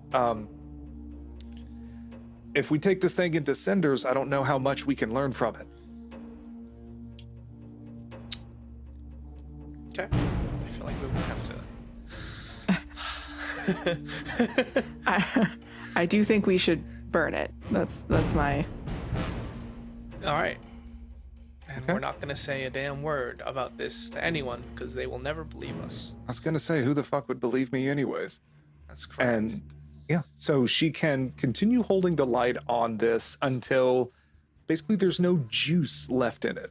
oh, And yeah. speaking of juice, even as you shine the light over on the blood, for lack of a better word, it also smokes. And you can't tell, but feel like maybe even the blood seems to try to slide away from the light as you're moving it towards it. All right. So I think we spend the next half an hour to an hour just beaming down every surface with UV lights. Yeah. Yeah. It seems like the police upstairs are going to be plenty occupied with apparent vandalism or something. Someone threw a brick that no one can find through one of the windows. And just write like a cab on the outside wall. Easy. Is there like a beauty supply or nail store or something like that open? You get more UV lights. At this point, autopsies take a long time, so it's maybe like Okay. 8 p.m. or so on a Monday. The cops who were waiting for you in front of the Greaves house have probably already gone. You may have to ask if they have another detail that is out there. But, yeah, finding retailers open this late may be a bit difficult at this time. You can clear It up is this hallway. Christmas. I mean, if you want to go to Sally Beauty, you can give me a luck roll. If they have special pre-Christmas open hours. I mean, 8 p.m. for Sally B. They usually close at like 9. Anyway, it doesn't really matter. We can do it tomorrow, I guess. It's fine. We might have less time than you think. I mean, if we want more UV lights, that's all. That's the first Yeah. thing I thought of. That's all. Sun tanning booths, specialty stores. Who knows? That's You can order them on Amazon. I know that much. Should I give a call to our friends? Yeah, I think so. What was it, Uncle Billy? Uncle Billy? Yeah. Because you also use UVs to cure resin, so there's really powerful ones that can cure resin in like seconds. Let's do that. Great. I'll give a call to Uncle But Billy. aren't those usually like a little round thing you have to put your hand into? For nails, yes. For curing UV resin for like crafts and things like that, you can get one that's like dangerous to put on your body. It's like not. They do sell them. They're like $600 or something. So. Right. I just like I'm all for trying to get you supplies, but I don't know what this is. Like, does it plug into an outlet? Does it use batteries? I think it's rechargeable, but that's why it's like $600 because it's extremely powerful. Yeah, people in their hobbies. Yeah. We break into the house of a craft hobbyist. We beat the shit out of This him guy's for a his UV. Warhammer fan. Let's go steal his present. Oh. Okay. So how do you two want to spend the next few hours? You can take some time to kind of clear up any of the blue stuff and clean around Yeah. in the hallway, so there isn't much of a trace or a risk of contamination of this thing. You can shine the light on Amber Greaves' body, and there is no smoking that seems to happen. You feel like the residue and presence of this thing, this stuff, is what is smoking in the light. And from any of the tissue from Amber, it seems to have kind of morphed itself into the mass that was currently kind of just growing in her chest cavity and abdomen area, her thorax, as a human anatomy term, totally. Do we need the cops to go to the house? I don't think we need the cops to go to the house. No. I think, we'll clean up the area. I want to gauge Dr. Stubbs, right? To just see if she's handling it well. I'm not going to instantly offer her to join the program because that requires like watching after a couple days to see if she breaks or not. But it doesn't seem like she's a liability right now, does it? No. As she gathered some cleaning supplies to help, as she helped you both clean up the hallway, and then as you both kind of go back into the autopsy room, Replacement PC. Yeah, she's a little bit behind you and is holding a half-empty bottle of wild turkey, and then like sits in one of the chairs and takes a big pull from the bottle.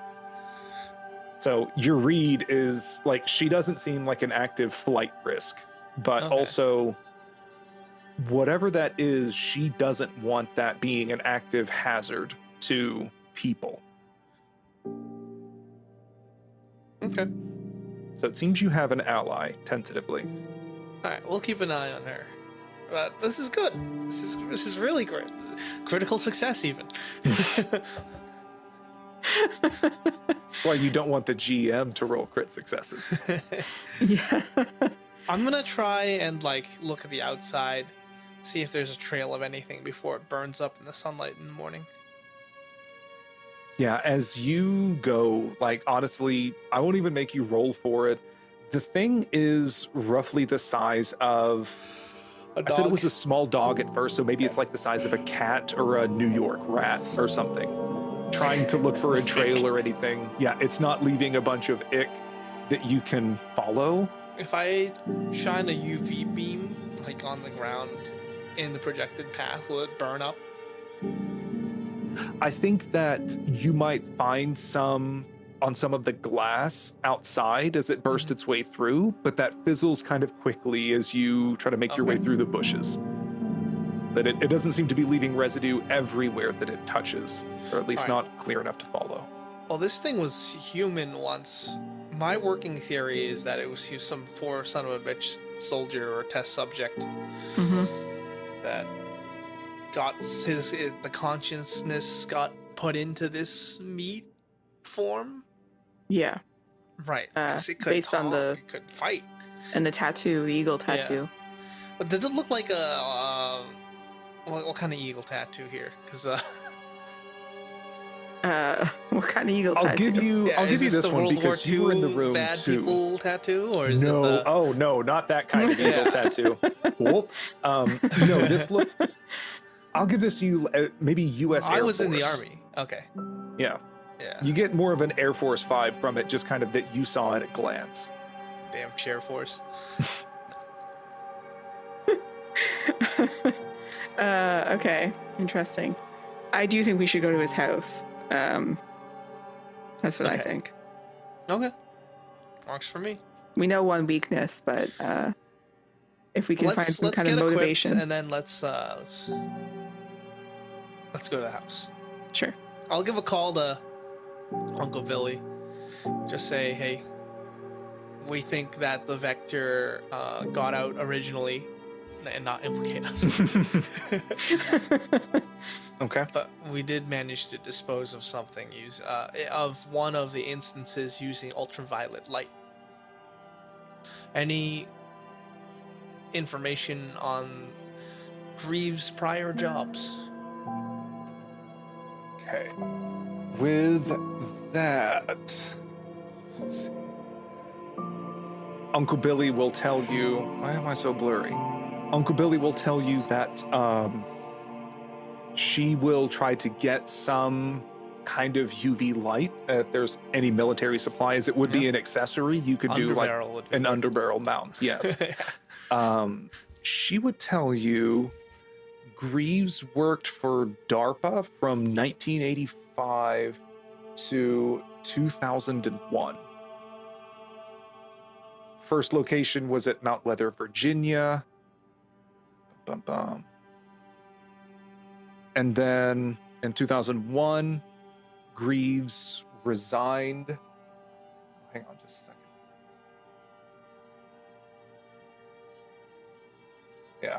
In 2001, Greaves resigned from DARPA and moved to Seattle.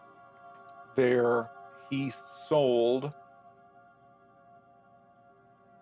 After he officially retired, he seems to have done all of his own taxes himself. And most of his money seems to be coming from profits from patents. He sold the patent to a fast blood typing process called anti-ABD that he sold to Merck for $10 million. He also sold a patent for a modified Kevlar that actually Agent Johnny may be familiar with. It's called Titanite Weave, that was sold to Ansile Inc. for $18 million. There are, according to Billy, she says that they had tax votes looking over it. There are drawing royalties from other patents and things around $10,000 a month, and it seems to be fairly stable. It does mention some regular gifts, but nothing too particular in there. But based on the variety of the patents, it's odd because he is a biochemistry professor. Yeah, these are all military patents, so I'm sure he might be involved in like unnatural, and he sold whatever research he got from that, and has now paid the price, most likely. And since then, I think maybe even Uncle Billy gave you kind of just his most recent kind of criminal records, things like that. He's had some noise complaints issued from his home, but nothing else. He seems to be there was a living. reported lab in his home. We got to check that out. Yeah. Yeah, that's what the CDC said, is they found a type 4 biochemical lab in his Nice. garage. Great. So this is fun. I think we should wear hazmat suits for that. We should get replacement hazmat suits. I'll request that from Uncle Billy.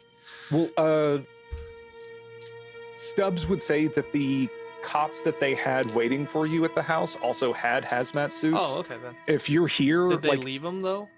I Because you think said they that- left. you're already at the coroner's office, so I think Okay. it would be a small thing to kind of go up and say, oh, we're just going to go there, don't need an escort. If you can give us the suits, just trust us. We're FBI. We'll drop them off in the morning. Yeah, exactly. Get them dry cleaned. Unmelted. Dry clean. Okay.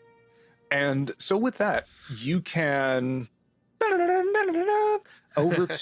driving to his house. As you are going through, his house is one of the fairly modern designs that kind of clashes with everything else that seems very harmonious with kind of nature, the cute homes and things.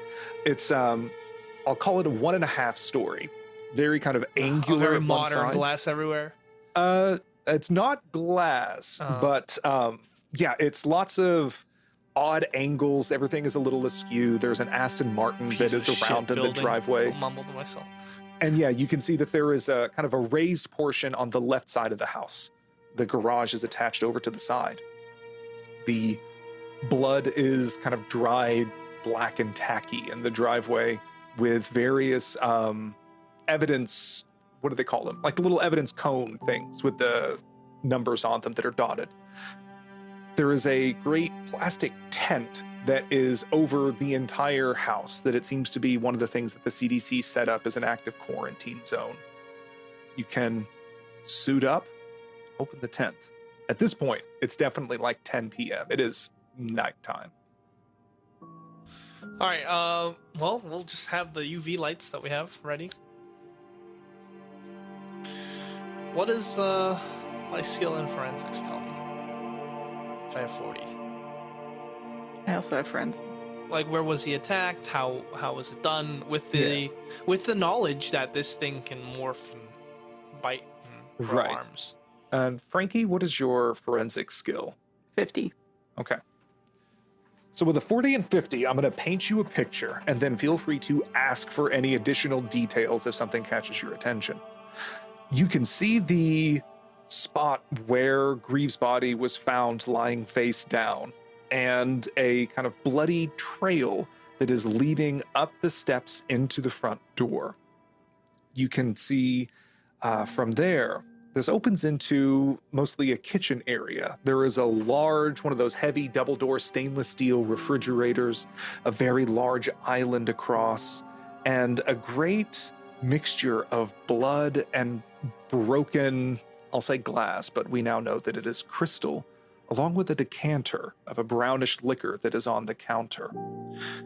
The blood is spread across, and you can tell has mixed with some of the alcohol, so it hasn't dried and become as dark and tacky as the rest of it. Is this also a weakness, alcohol? As you look at the trail, you can see spray of blood across the stainless steel refrigerator and the cabinet and onto the island. As there is a streak of blood making its way across the floor, kind of between the island and the cabinet. And as you're shining your light looking closer, you see there's kind of streaks and almost like a little baby foot. There's a foot, a thumb, a foot, and then the trail stops on the tile floor. You scan with your lights and can see very light pitter-patters across the beige carpet. And then that's whenever you see the great pool of blood illuminated at the bottom of the stairs. It is soaked into this beige carpet, where you must assume Amber Greaves was attacked coming down the stairs and fell to the floor. From here, the carpet soaks up most of the blood, and there isn't much of a trail remaining.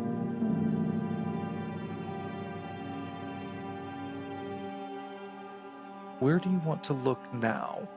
Do you want to give me any kind of a search or alertness roll? Do you want me to describe the general house environment? The two things I'd be looking for would be personal electronics and the lab. Yeah, I wanted to check out his office to find any other contacts that he might be involved with. Like, people might have been supplying him with his science experiment hobby. Okay. And yeah, so if I can go to the lab then, in that case. Yeah. Okay. So maybe trying not to step into this streak of blood, you may make your way around the island. You can see that there is kind of a recessed area with a couple of steps that has a glass table with a little box on top of it that is next to a stripper pole that has been fastened into the floor and ceiling. You go across here, maybe avoiding the pool of blood up the stairs. Checking around the lower floor, there is a very fancy bathroom. On the far area, kind of opposite the front door that you came in, there's a extremely large, like 100-inch screen TV, a huge sound system, and various jazz records and things. It seems like this was the more TV entertainment den area for them. Another very wide set of couches. With the bathrooms and things, you can make your way to the right over to the garage, which is where they had said that the lab was attached. Johnny, you feel like the bedroom and offices would probably be upstairs, if that's where you want to go and split up. Yep. Okay. You got this, Frankie? I got it. Making your way up the stairs, you can turn and peek into any of the rooms. There is a single of what seems to be a guest room, just based on how tidy and kind of fixed everything is in there. There is an extra bathroom. The bedroom is at the end of the hallway, and it's a case where either you think he has amazing taste or no taste at all, given the full mirrored ceiling up above the bed, this plush purple velvety bedspread over the top. There's lots of purple and gold and things everywhere in this house, as well as multiple walk-in closets. But then you can spot his office that is over to the side off of this master bedroom. Inside there's piles of paperwork and things over the desk. Is there anything in particular that you're looking for? It'll take you some time to thumb through these. Personal electronics, safes, laptop. Okay. Can you give me a search roll then? Yeah. No penalty for a crit failure. Okay. Good thing I got a 37, under 40. Okay. In that case, you can find 2 safes. One is in the bedroom that seems to be on his side of the bed based on the little box that has a Rolex watch and various things. This is going to be kind of in the wall behind the nightstand area. There is another that is in the office that is behind a cabinet. You sort of open the door, you push some papers aside, and then see that there is a safe inside of there. Okay. Can I say that I have in some of my equipment, I have like a compressed air, like, gun? You know, Sure. the thing that, like, I'm going to press that against the knob where you turn the dial, and I want to pop it off Okay. by just firing it. And which safe are you going to be doing this to? The one in the office. Okay. As you do, it contains several manila folders and stacks of paper. And it doesn't take you long to look that these seem to be various research patents, at least 4 other patents that maybe the science can go over go over your head. But based on the numbers that were quoted earlier, these should be worth millions, that he had plenty more he could sell if he needed. All right. That's going in my bag. Wish I would have found something in here. And I will continue to do the same thing with the bedroom safe. Okay. So once again, I have a compressed air gun, like pistol, Mhm. that pops out a bolt. So I'll just press that against the knob. This safe is It's more full complex. of cocaine and various drugs and other paraphernalia. Well, sucks shame that there if I was an found empty anything. safe. Wish I found something here. And you can also find his cell phone would have been on the nightstand charging. So if you want to take personal electronics there, you can take that. Yep. Or Frankie, as you kind of make your way through the garage, you can see that there's a white Lexus SUV and then a space for another vehicle. Let's say that this one is going to be a red Camaro is parked next to that. And then off to the side is where you can see some evidence cones and kind of things are taped up with a very heavy plain steel door off to the side. Opening that up, you can flick on these sterile LED lights in a more advanced biochemical lab than what you have set foot in, maybe since your fellowship training. It is better than what the Seattle General Hospital has in its facilities that you can tell. There are various small refrigerators. You can even see there's a panel. You couldn't tell what it was on the outside, but as you flipped on the lights, the screen illuminated. It has its own recirculating air supply that is kept separate from the garage and general house, with the little kind of mini split AC that kind of is moving the air around inside. A large shining seal canister is labeled liquid nitrogen and seems to be tapped into several other containers. Where you see some more evidence tents are popped up are in this kind of sealed room area that I'm going to say is off kind of in front of you and to the right-hand side. Plexiglass walls will seal it off into a corner. There is a door kind of in front that then leads into a covered cabinet with the gloves that are kind of put into the wall that you can work in, and then various mechanisms to seal as you have this as a contained lab. Okay. Then off to the left is a refrigerator.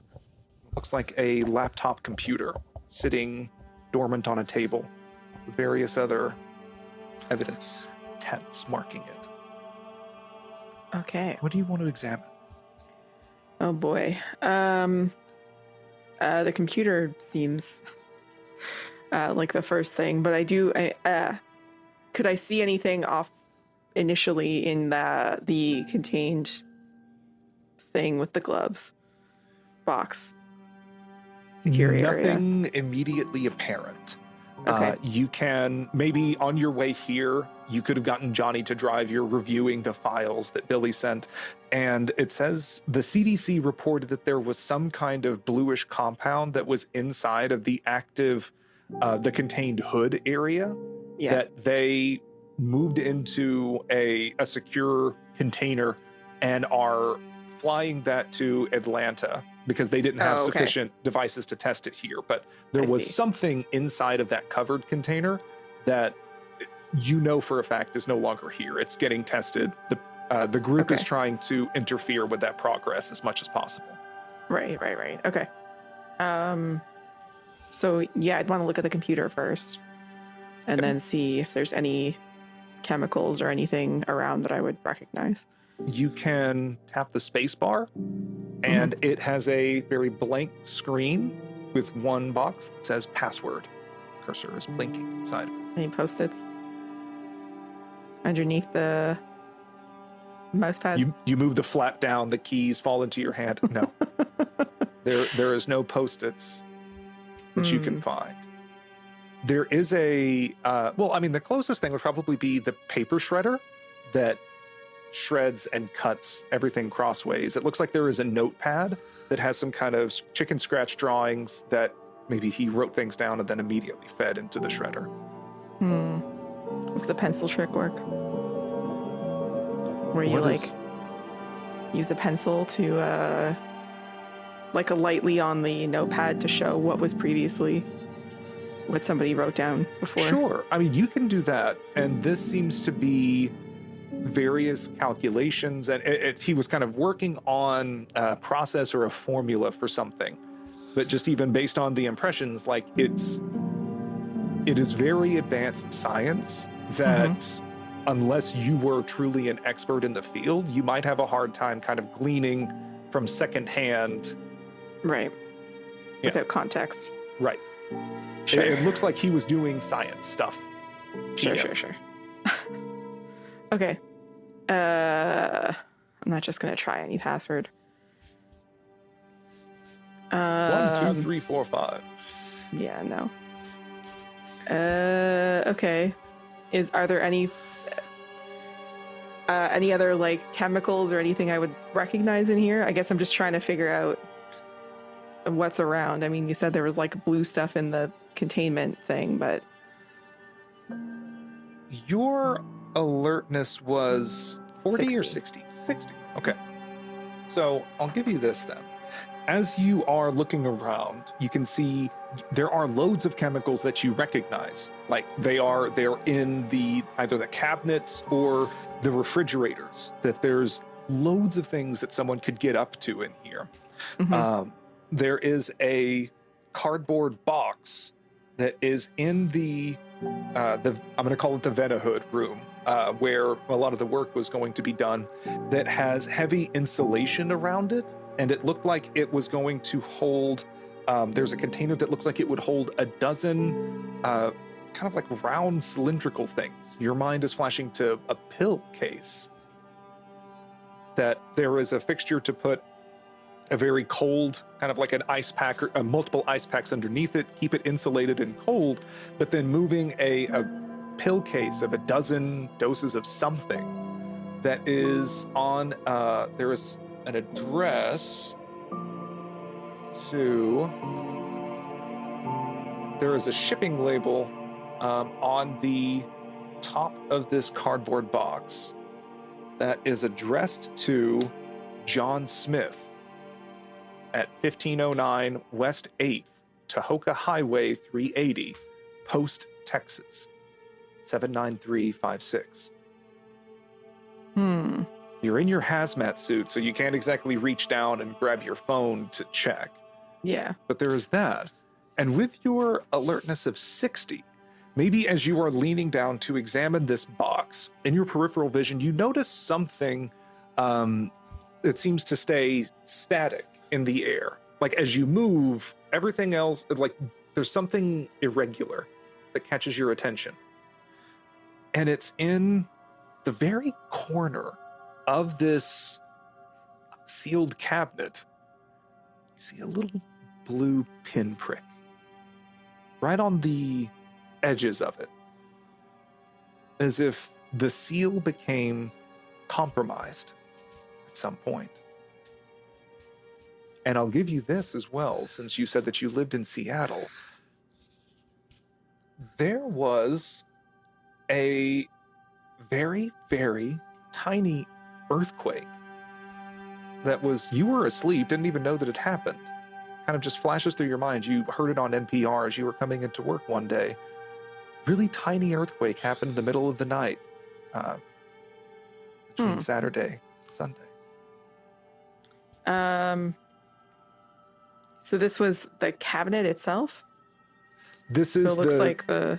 yeah, kind of like the working cabinet that has okay. gloves that are built into the sides of it. Oh, I see. So the seal is... But it looks like broken. where the top and the wall of it maybe met. Right. During this earthquake, maybe it jostled a little bit, but you can see it almost looks like someone dropped less than a drop of blue ink.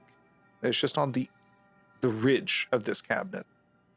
What happens if I put the UV light onto it? Great. And you can see a slight bit of smoke wisp up from between the two gloves. And you realize as you maybe lean closer, it's right about at someone's face level. Okay. I see. Okay. That's a problem. Is it? Right. Well, I mean, it was a problem. Yeah, I'll go find Johnny, I think, at that point. Looks like this thing broke containment, and that's how they died. Oh, really? They didn't earthquake-proof their lab. That's the thing with Idiots. amateur labs, huh? I mean, they had lots of money. They could have done it right. Well, speaking of lots of money, I found a shit ton of cocaine. I'll be like, hey, there's an address in Texas as well. Being from Houston, you know Post is a little bumfuck town off the edge of Lubbock. That there's nothing out there. Yeah. That shit stinks. Mm-hmm. It actually really does stink there. They make paper in post. The whole town, it reeks. It smells really weird. I hate it. Gross. I think Gross. he still might have connections to his previous company, and that's Yeah. where. So he's mailing stuff out to John Smith. So it looks like. I'm assuming so. He's probably a label. If we count the amount of vials, are there any like missing or out of place? Has he shipped any of them As you look around in the lab, out to post? yeah, more or less everything seems accounted for, Okay. except in the freezer that is connected to the liquid nitrogen supply.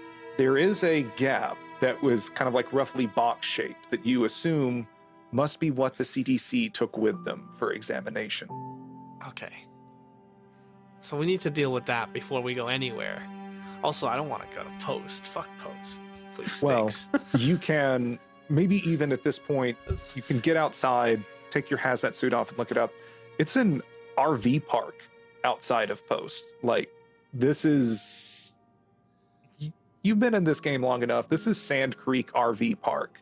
This is going to be a dead drop for someone else to pick up Yeah. and take somewhere else. So it's probably gone by the time we get there. So if so we just know he's up to some shady shit, probably with his previous company.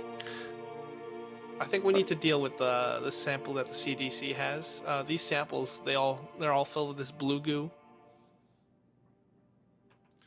Presumably.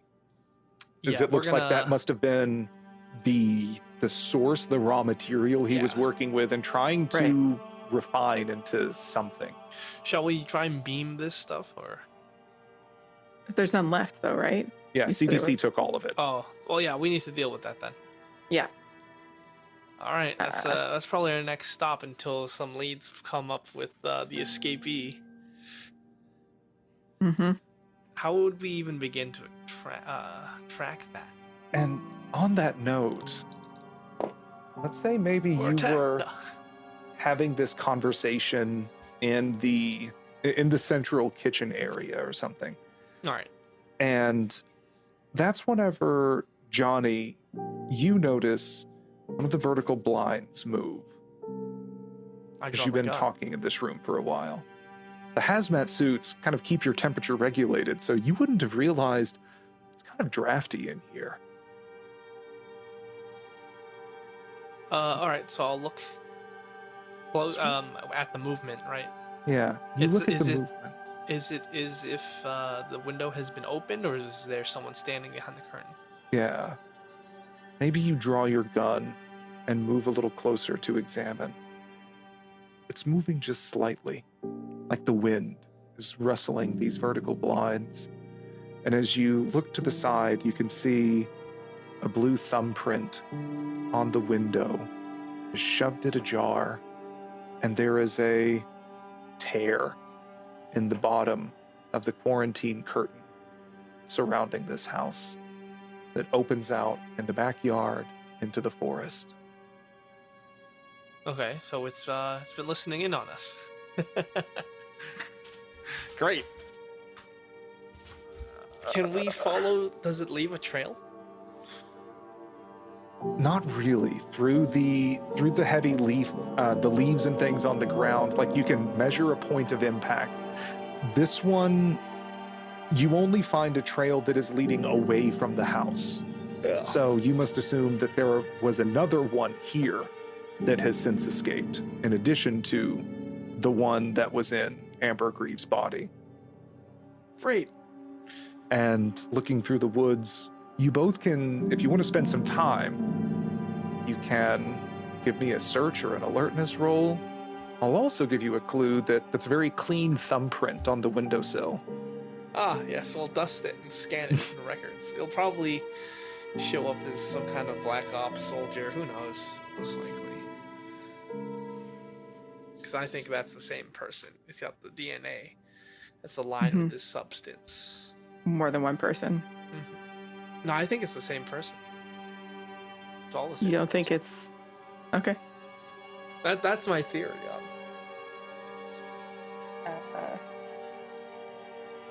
Yeah, I think I was thinking that this is some sort of experimental drug, and he's luring people to his house to experiment on.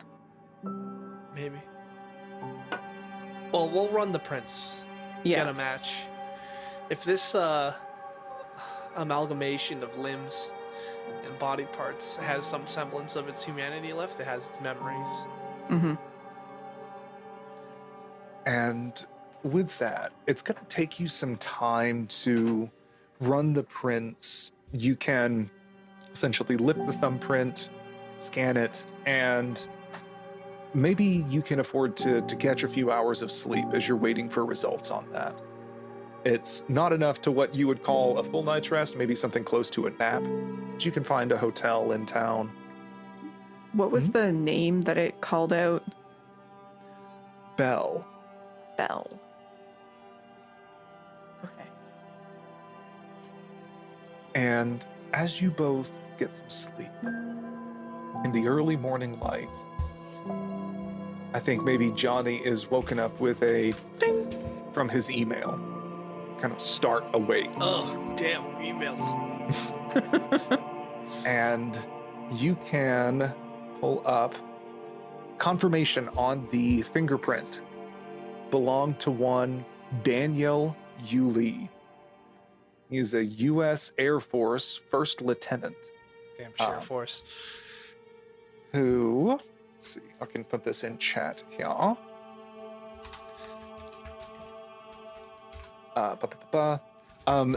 U.S. Air Force first lieutenant who was listed as killed in action on July 13th, 1997. Much of his record is redacted, though you can sort of fill in some blanks with his chain of actions. He must have worked at some point with DARPA. Definitely. Yeah, over the late 90s, because that's whenever he was a fighter pilot. And more records of his activities get redacted as time goes on. Eventually, the cause around the day of his death said that he was testing and they were trying to test an experimental jet fuel, that there was a chain reaction led to an explosion, incinerated his body. Yeah, that's a lie. His wife is named Isabel Yulee. Address? As you pull up the address, He's obviously with his wife. yeah, the address that is listed for like their main place of residence is in Billings, Montana. You can look up Isabel Yulee now, and she is a nail esthetician in Billings, Montana. Still has the same place of residence. How close is Montana? Montana is roughly It's a bit away from 3-ish Seattle. hours away. 3-ish hours, you say? I'm pretty... Oh, no, sorry. Billings, Montana is about 832 miles away, so it's about a 12-hour drive. But how much is it on, like, 6 legs? We can probably beat him there. Who knows? If that's where he's going. If that's where he's going. Did he particularly... Did we see another tattoo on the limb that says Heart Isabel? Well, he did call out Bell, right? He did. You kind of piece the sounds back together, and it definitely could have been him saying, one of the mouths saying Bell. Well, he loves his wife. So I think we set an ambush for him there. You think he'd go straight there? He'd hit Where else does sunlight he at have to some go? point. He doesn't have any property, right? He can only travel at night because he's going to find out very roughly during the day that the sun's going to burn him. This is the only, from what I understand, this is the only connection he has left with his past life. Yeah. Unless he owns any other properties. We can look that up probably. I mean, he just bought the one house for, I don't know, $30,000 in 1997. So No, he doesn't own any property besides Yeah. that. Mm-hmm. So, like, where else would you go? You have to think into the mind of the person. I mean, I guess that's if he knows where he is. We'll just have a kill team set up. Where was DARPA? DARPA is basically super classified Air Force military testing. There are multiple sites. There are none listed, but presumably it would have been around somewhere in Montana. They don't really give a place of address. I the player, don't want to do out the math, but let's say you do land travel. I have military science land. Like, how long would that take if you're only traveling at night and doing like a forest march? I was at the highway of death in Kuwait. I would know. If you're traveling by foot, Yep. it would take days. Okay. So we can fly over there and send an ambush after we deal with the CDC if that's where they're going. But I know this is just a hunch, Mm-hmm. unless any other leads come up. So we'll plot out the projected path of travel only at night for this this creature for Daniel Yulee to get back to his house. Yeah. He might be able to hitch a ride too during the day.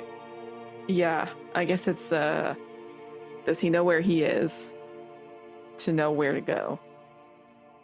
Well, he's got enough intelligence to unlock doors and read and hit elevator buttons. So yeah, most likely he'll have the intelligence to read a sign.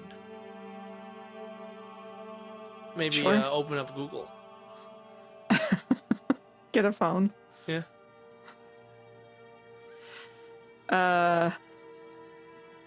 Yeah, I mean, we can send somebody there. I don't know if we want to go ourselves. We're probably going to have to finish the job. All right. If you want to go there, we can go there.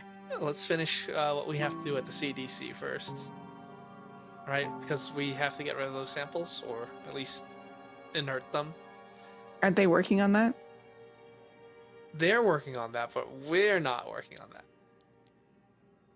And Right. let's say that at some point in these conversation, you give Uncle Billy a call.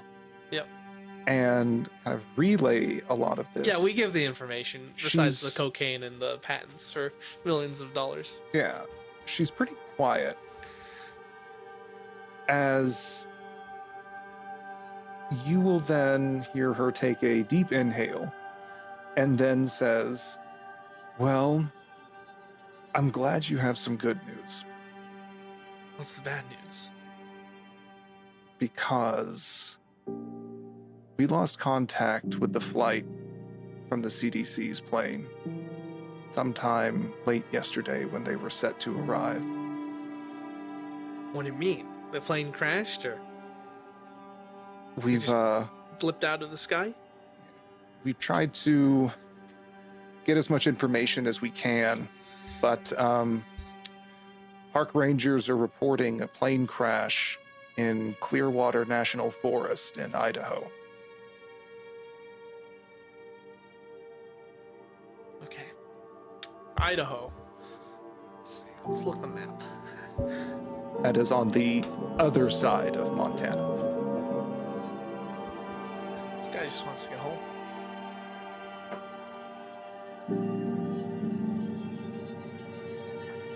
Alright, well.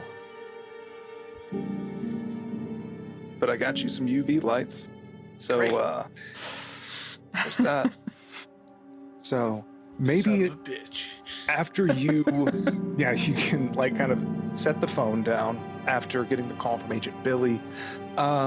Agent, let's see, which of you would have been sort of the lead agent involved with the case when you were doing the paperwork for coordinating with the local PD?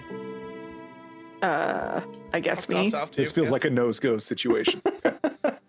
Well, because I'm the one who did the autopsy and whatever. Yeah. I don't know. So sure. Agent Agent Nancy. Is it Nancy Drew was the name that you filled out before? All right. Actress is saying the Kathy Bates because of Norman. As you are kind of coordinating a little bit more, your phone rings again, and it is from the Snohomish County Police Department. If you answer Oh it, boy. it's a familiar yet weary voice. It says, Agent Nancy, right? Uh-huh. It's Louise. Listen, they just wheeled in some kid from a gas station at the edge of town who was little more than bones in the skinny jeans that they found him in. Nice. And the damnedest thing happened with the black light. So you may want to go look at the 812. That's the gas station that I have a clever non-copyright infringing name for. At the edge of town. Okay. Stay strong. Get rid of it all. Get me another bottle of whiskey when you get a chance. You got it. And then she hangs up because this is a movie and no one says bye on the phone. Yeah. I say, you got it, and then hit the button. That's funny. Great. We gotta go to the gas station. Sounds good. Let's do it. How do you want to play this? I mean, we could go potential contaminant. Good cop, bad doctor. I don't. Yeah. Okay. Works for me. Okay. As you step outside, Serial killer. do what? Yes, there's a man in a hockey mask. No. As you step outside, you were at the Woodlands Lodge. It's a small kind of single-story hotel setup. It's next to the forest, so had nice views if you even paid half attention to it. What does catch your eye, though, as you are stepping out to get to your car, there's a crow that is sitting on the hood of it. It turns and looks at you, kind of waddles a little bit as it's trying to take flight. As it lifts its wings up, you notice what you are pretty sure Ew. is a human index finger curled up under its wing. That's pretty bad. If both of you can give me sanity rolls as you now Here, you make recall me the look murder at of that. crows feeding My own on eyes. Tybalt Greaves' body. Oh, 4. I feel like you just didn't see it with that. Just another What? day. It's bird. 26. So then what feelings do you have at seeing the bird start flying away back in towards town? I don't know how this is going to be contained if... That's what I was gonna say. Right. We're not gonna be able to contain this. All right, call it a day then. I mean, we can do our best. How long do crows live for? And also, if it's sunlight, and that didn't seem to affect it. Well, it was kind of on the underside of the wing area. So if the compound seems to get hit with direct sunlight, that does the damage. But if it's growing inside Yeah, or if it's out inside, from a it's host, not exposed. Right. Interesting. Do you think they're all Daniel? Yes. My gut says yes. So we're gonna have a bunch of clones. I mean, he could just fly to to Bell if he wants, huh? A real bird situation. what do you both want to do? I think we need to deal with the the gas station kid. Well, the kid's dead, right? So Yeah. he's Make he's sure a there's. skeleton. Yeah, it seemed pretty bad. But I think Okay. we should make sure it's not going to escape the gas station. I don't know.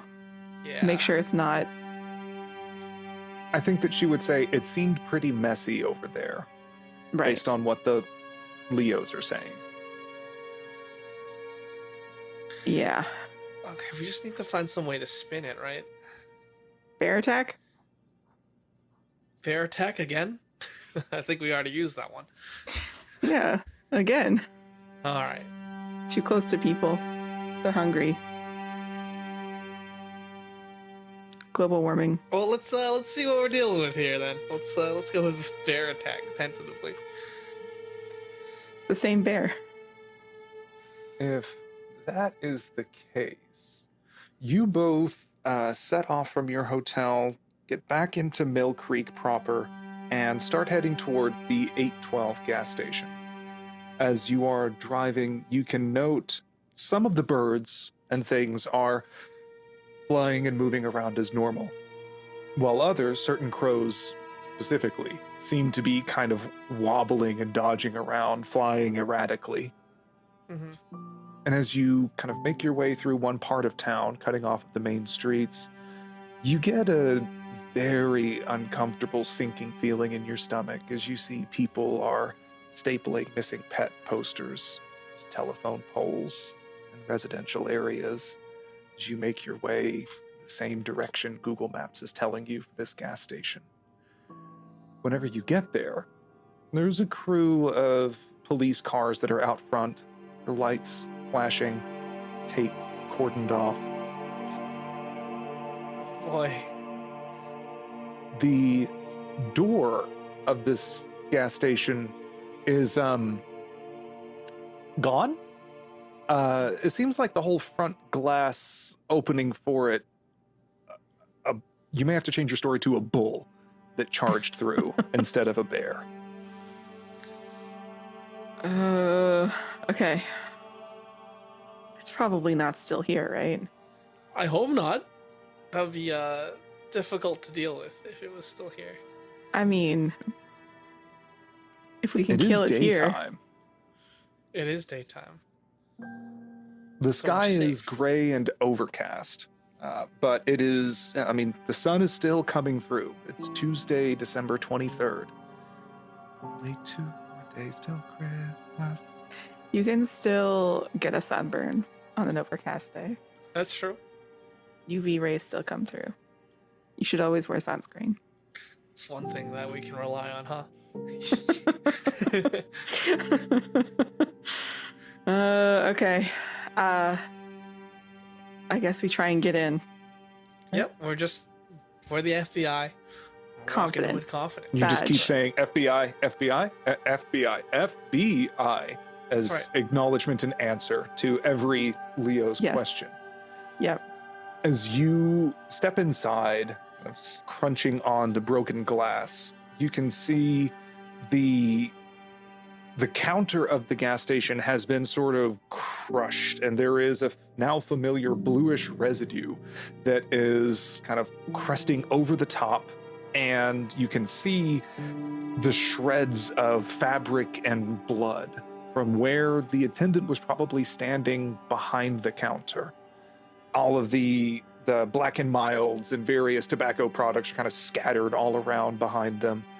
And you can watch a trail of, I don't want to say carnage, but just this great mess throughout the whole room as the center aisles that had the various snacks and things are scattered over to the sides. And of all things, you can clearly see that while the Tasmanian Devil was apparently spinning around at this place, a tipped over and spread out various highway road maps that are often forgotten and overlooked in the corner of the gas station by the door. Nice. The hunch was right. And as And you were these looking, maps, they're for Yeah. Idaho, you said? especially as you Oh, yeah. kind of look over, Jackpot. one of the maps is spread out. You can see these bluish handprints and things that the police are currently fingerprinting.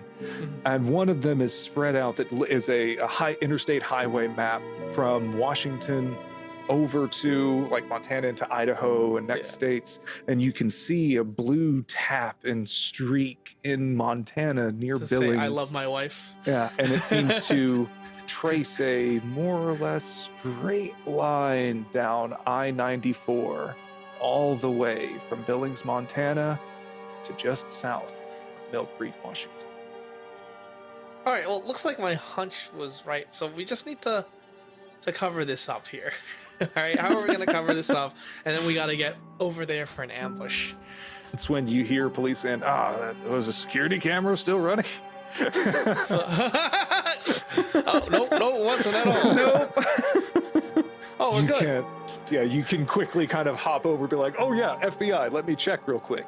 And checking the very grainy security camera footage, you can see something that looks like a storm, an angry mass of swirling body parts come crushing in through the doorway, mauling the attendant, then kind of spreading things across.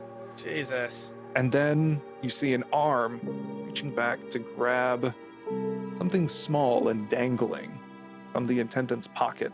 A key? Is it gonna drive? And then Oh you my see God. lights No way. as it seems to drive, or so you see the lights of a vehicle leaving the parking Oh my lot. God. But it can't drive during the day. Both of you can That's- give me some sanity rolls for watching this Oh. thing just roll up and drive out. But All yeah, right, it seems that's like actually some the Looney bigger Tunes it shit. is, the smarter it gets. Oh, I failed by one. I got a Oh wait, no, I critical succeed. success. I succeeded. I was looking at the right number. Okay. Critical success. All right, and a crit Easy. success on that. So maybe for the success, go ahead and subtract one, but that's still a Okay. fuck. Courses down your bones Yeah. It's like, You oh, we hit have to deal delete. with this. on the file. Yeah. Fuck. Nobody better eat that map. There's a gas leak. Oh, Well, we could just blow up the gas station, you know? I mean, that's It's thinking the always same thing. Right? We can't wait that long, though. We gotta go. We gotta Right. go. Yeah, we gotta go. We should go. It's for the best.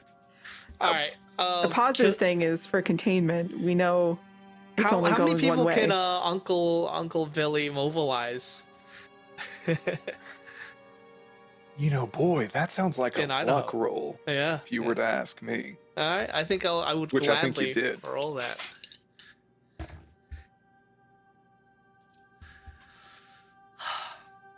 Just breathe. 100.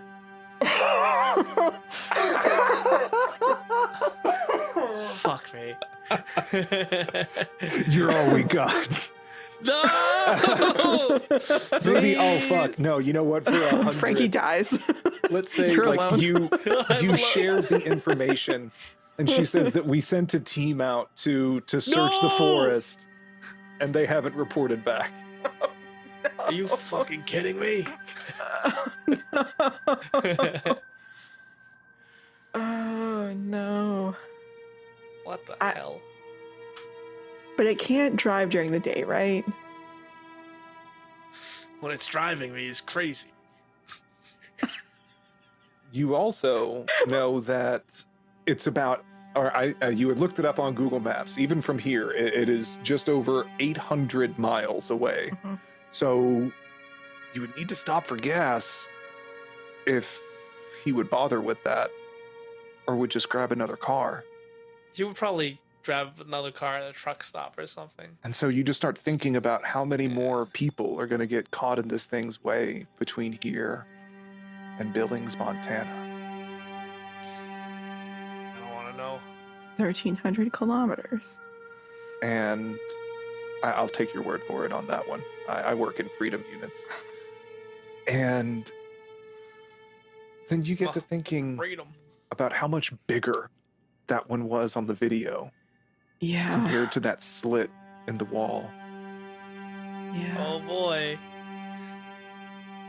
That there are at least 2 more of them. And that however many birds. If they're all going to the same place, though, if it's all Daniel. It's all Right? coming up, Daniel. Yes. At least we know it's coalescing, Right. right? Yeah, it all wants to go to his wife. His wife's not going to accept him in the state No. that he's in. So this is Also, some of him is birds. this is going to be a tragedy. In Delta Greens of our lives. It's going to be this is going to be such a tragedy. Hmm. So we have to get there first. Take her, send her on a cruise. Oh, easy. A program be like, send this this woman a all expenses paid cruise. Get her out of the state. And maybe as you're looking her up, you realize she's posing with a young girl of hugging her in her Facebook photo. No, So when this is you worse. Look up and see.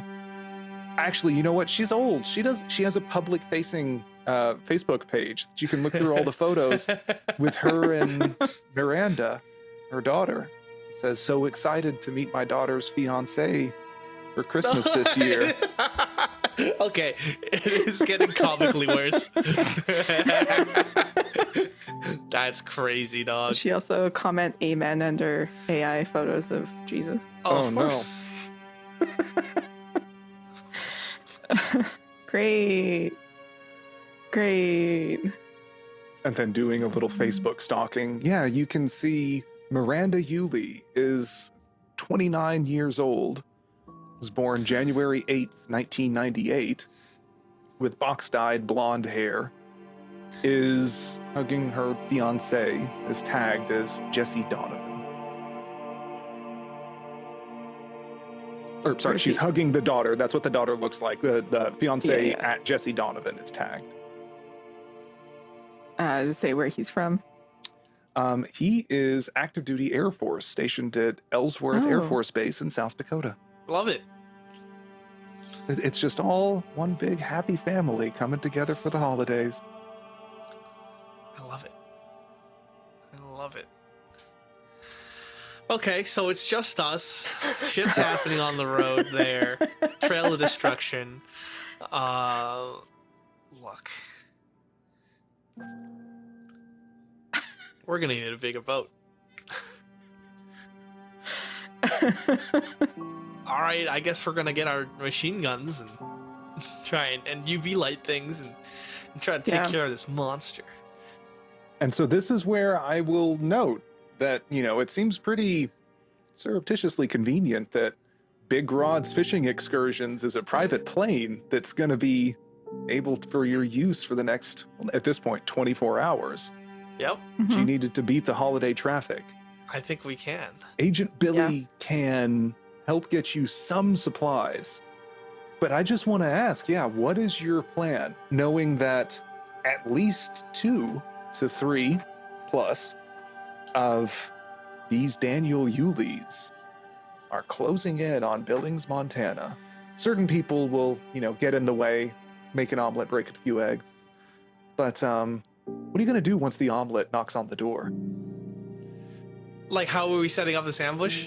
Yeah, I assume you have plenty of time. Well, I say plenty. You have several hours to try and consider Sometime. your plan of approach. Sure. It doesn't seem like any of the Yulees, as you kind of plot their travel trajectory, assuming they can't drive or assuming that they hunker down in the daylight hours, it would take them a day-ish. You probably Mhm. have until tomorrow, Christmas Eve, until they might be arriving at night. This guy, like, he's probably gonna show. Yeah, he's gonna definitely show up at night, right? Mhm. I don't know. He's gonna make himself presentable. Maybe he's gonna get like a suit or something for his wife. Is there any chance we got Bad like joke. grow lights or something like that we could Oh, go like put UV above grow the- lights. Yeah. Yeah, I'm like assuming above the door. if we can get some kind of like UV light bulb, we can replace existing. Yeah, flood yeah, lights or whatever. exactly. Yeah. That sounds like a plan for me. Something I was thinking is like, you have those bright shop lights that have the the mirrors Yeah, inside. exactly. So Yeah. you can get some UV bulbs. You would need to kind of cart the power source around with you. But I'm asking, what kind of light sources you want to come up with I believe phosphorus grenades also emit very bright concentrated UV light. They're also a fire hazard and blind you, but you know. Great, I love that. Yeah, let's get all It's that. a one shot, baby. What do you got for me? I got 50 in military science land, so that will make a confident plan, right? I think that'll definitely, with a 50, I will tell you if something does not sound like it's going to work Okay, very all right, well. all right. I'm happy to work with whatever ideas that y'all come up with. And yeah, you will at least get a spidey sense of, I don't know how well that one would work out. Spotlights facing, into the woods or major roads. I guess we don't know what the house looks like, but You can pull up the house on, well, they haven't put it up for sale, so it wouldn't be on Zillow, but like you can Google Street View it. It's a pretty standard, almost like a Sears Roebuck drop down house that's 2 stories, white clapboard affair. So you would have a solid front and back door, screened in porch, and then, yeah, a second story up top. It would take you a couple of hours to fly down with big rods plane, but you could potentially find your UV bulbs, get a spotlight situation. If you wanted to maybe rent a van that you could try to have a plug-in set up to hook it up to a power supply or car batteries or something. Yeah.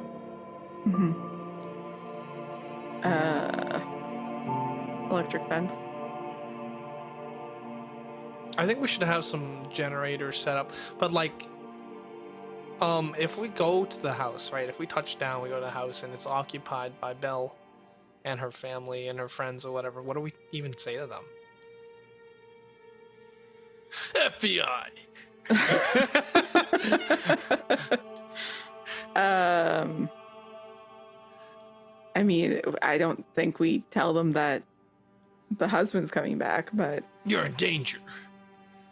we have reason to believe. Oh yeah, that we have you're- reason to believe you're in danger, and then we take them away to Yeah, a yeah. shipping container.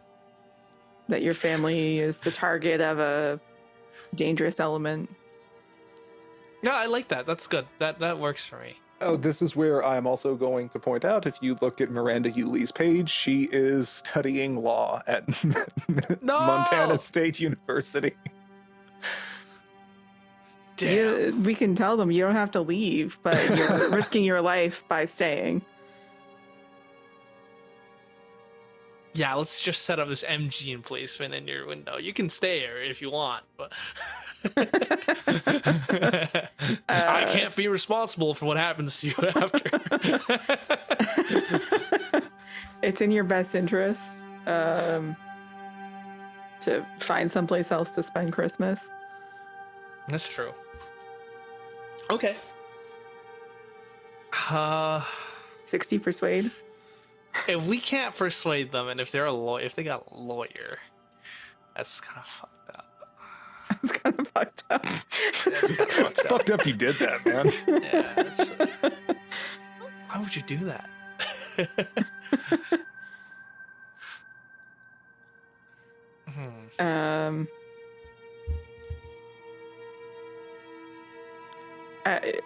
The only other avenue would be the fiance, seeing if he has family and getting them to guilt them into spending it there instead. Or posing as his family to guilt them into staying there instead. That might work. I will note, if you pull up the fiance's Facebook page, he is black. So it may be hard to pose as his family. No. I'm not in person. Oh, I thought that you meant hi, No. son. Fishing, I was so fishing. confused. Social engineering. That's crazy.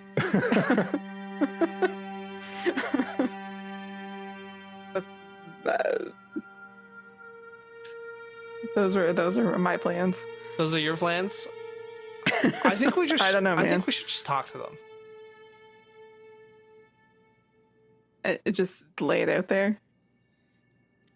Your dad's a multi-limbed. No, not like that, but just the gauge. Hold on.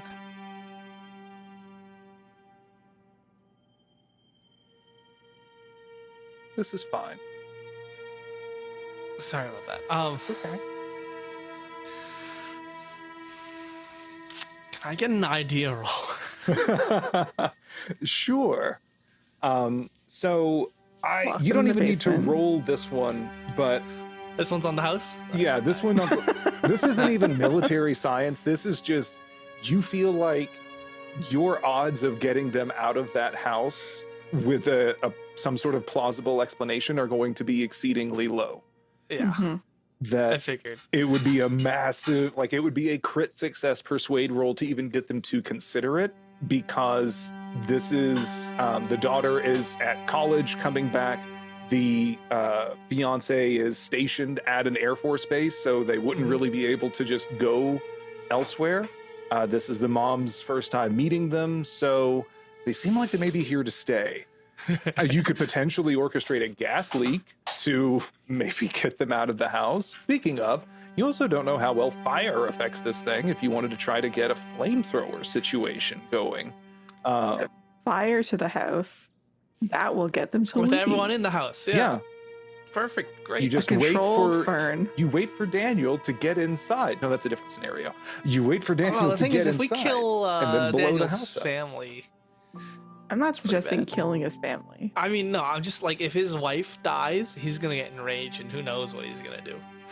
All right. Enter his second form. Ah!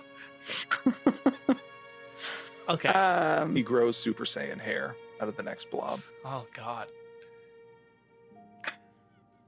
I just it's dangerous. Oh So- yeah. You can, knowing that, you can go ahead and give me an idea roll in ×5, Frankie, if you wanted to do that as well. I can All just try to give some suggestions. I did pass. Okay. Mine's So, oh my god, math. with logical or bureaucratic, etc. options, it would be exceedingly difficult to get this family out of the house for this special occasion meeting. You may have better luck doing that, trying to get them out with, again, like some kind of a gas leak or some sort of excuse, maybe even cutting power to the house or something Mhm. to force them to shelter elsewhere. Oh, easy. During the day, we could ram a car or something into a utility pole with the transformer that feeds their house. Sure. So that would basically get them out of the house if they need power. Or- But, like, it's also a 50-50. If you were wanting to set up a bunch of lights, you could also potentially try to tinker with the utility pole or like the power junction box to the house and use it to Right. power a bunch of your lights, because you just know that the Yulis are going to be headed this way. Right. And they don't, you are questioning how aware, how much thinking that they have if someone is just reconstituting their consciousness out of a mass of cells. Right. So you don't know how much thought it would have to predict a trap. But if you did, it would probably only work once. Hmm. Makes sense. If we're assuming a hive mind. So we're gonna have to take it out after. I mean, assuming that it like combines, all at once, right? I'll give you another one for the idea roll, because you did something earlier on in the investigation, but didn't stop to take a look at it. But maybe Frankie will get another call from Louise Stubbs on her cell, and she says, "Hey, the residue you scraped off of Amber's fingernails, or from under her acrylic nails, it was more of that stuff. I've been doing experiments, and I think that they attack each other. They attack each other. If I put the samples, they consume organic tissue and seem to constitute it into more of themselves. That's how they grow. If you cut them, each are aware. But if you put two in the same petri dish, They kill each other. they come at each other and merge. If there is a bigger one, you can watch it overtake smaller ones. So that she will give you that for your dual success in idea rolls, that there is a Highlander situation happening, and the Yulis don't like each other's presence, A Katamari. basically, but that you could use multiples of them arriving to Mhm. your somewhat advantage, knowing that they constitute each other's mass in. And Mhm. if all of the Yulis get merged into one, we might have a kaiju-esque situation happening. That's not too good. They're Okay, can we polyamorous. tell the program to ready, like, actually, how remote is this house? It Just from Google is Maps. in the burbs of Montana. Yeah, in Billings, it's not a super populated area, but I mean, it is a town. Let me pull it up. Billings, Montana has a population of 117,000 people. This is kind of a spaced out residential neighborhood. So there would be other houses around, but they are spread out a bit. So if you happen to, I don't know, blow up this house, Mm-hmm. it wouldn't be a densely populated area. Just had to firebomb this place. As a last resort, of course. Of course. Of course.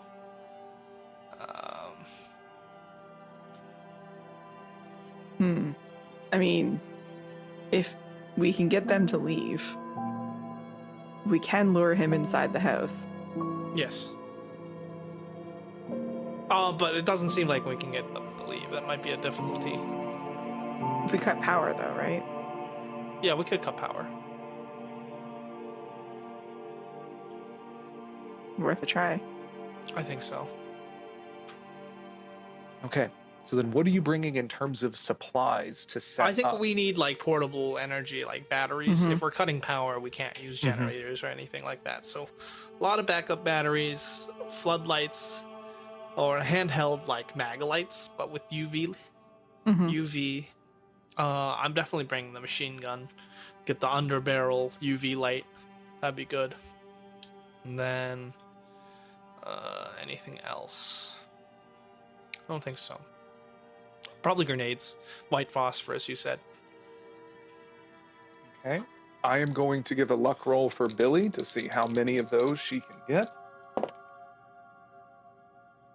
I think a 44 sounds like a crit success. She gets you a box of a dozen phosphorus grenades. Nice. I know Delta Green has rules that you need training to throw a grenade. I think that that's kind of dumb. So we may take it down to a luck roll to see. How about athletics? Well, no, athletics to throw it, but in terms of timing, if you want the grenade to not just kind of sit there awkwardly as something moves away. So we'll cross that bridge when we get to it. But in that case, then, shall we fly over to Billings, Montana? I think so. It's Christmas Eve. There is snow. Well, I mean, technically, it's still the day before Christmas Eve. But you can go over. Snow is falling pretty heavy. It's a couple feet deep all around the house. You could rent a car, drive around, or you may want to rent a truck, actually. Get your supplies and drive towards the address listed on Google Maps. There's an old Toyota Tundra that is sitting in the driveway, along with let's call it a Subaru Forester, is pulled up alongside it. You can see activity in through the windows as everyone seems to have gathered. They are, kind of getting along, getting everything set up for the following day. You don't know based on times when the Daniel Yuli thing will show up, but you feel like this evening may be when the first of them could arrive, especially considering from Idaho it has a shorter journey. How do you all want to set up? When do you want to cut the power? We want them to leave as soon as possible, right? So that we can set up. Right. Okay, we can do that. We don't know how long it'll take them to leave after that. Exactly.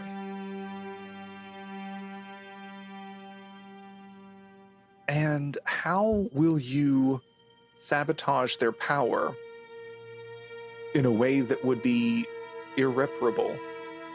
If you were to do it during the day, you can get a flash of future sightseeing, and that they'll probably start calling a lot of people to get maintenance people to come by and check on it. Did you want to drive into one of the power line poles to get it to knock and fall over? That would take an entire day. It takes the whole block out. Yeah. It's close to Christmas. It would be a damn shame if someone slid on the ice on the roads and crammed into one of the poles. Yeah. Okay. If that's the plan, that sounds pretty foolproof, except someone's going to have to deal with the insurance. Or do you want to try to steal a car and have it crash we're going to into? steal a car. Just like brick on the gas pedal. Like we're good. Yeah. Okay. With that, I trust you both know how to cover your tracks well enough that like you can just try door handles in Walmart or something as you happen to find, old beat up shitty trucks. In this case, you do lower down the little sun blind, the keys fall down, and you can turn this old shitty Chevrolet pickup truck over and have it ram into the pole. Power falls out for the entire block. Nice. They call, police, fire, everyone kind of comes by, and maybe from a dingy kind of country bar that is a little ways across, you can look out the window, sort of see all the hubbub, and eventually resigned cars are driving away. Nice. So you ruined an entire block. A lot block. of Christmases. Yeah, you just ruined a lot of Christmases, but Or the did house we save seems it? to be empty. Did we save a lot of Christmases? No, I think you that's ruined true. Would they rather get mauled by a flesh orb? I mean, You don't know. Some people are crazy.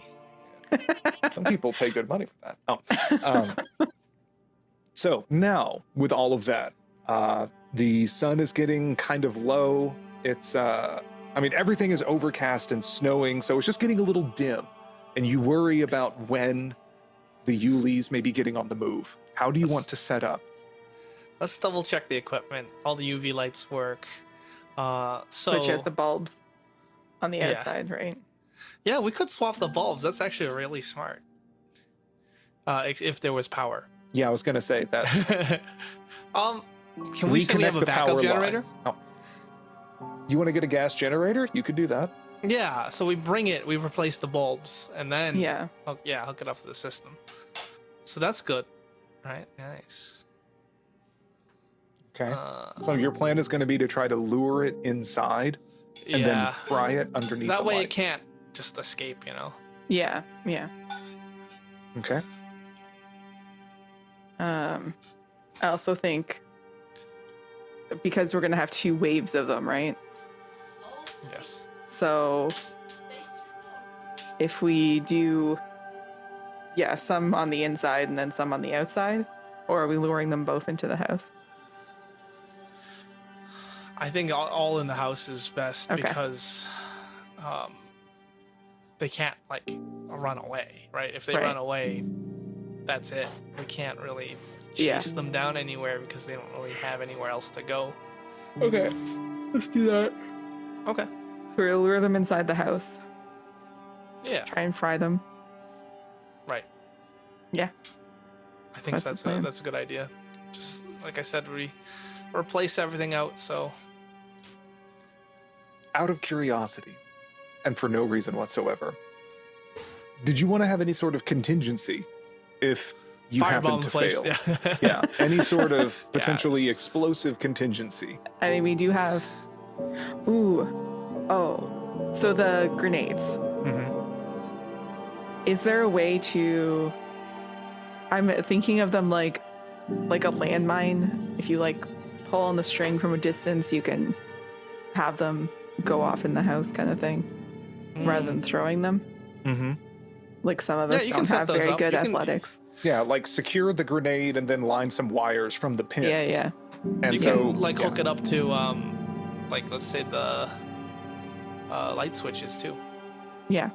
And I can give you a snapshot of the house to help your planning, because I just remembered I actually had that. One of these dropping into chat.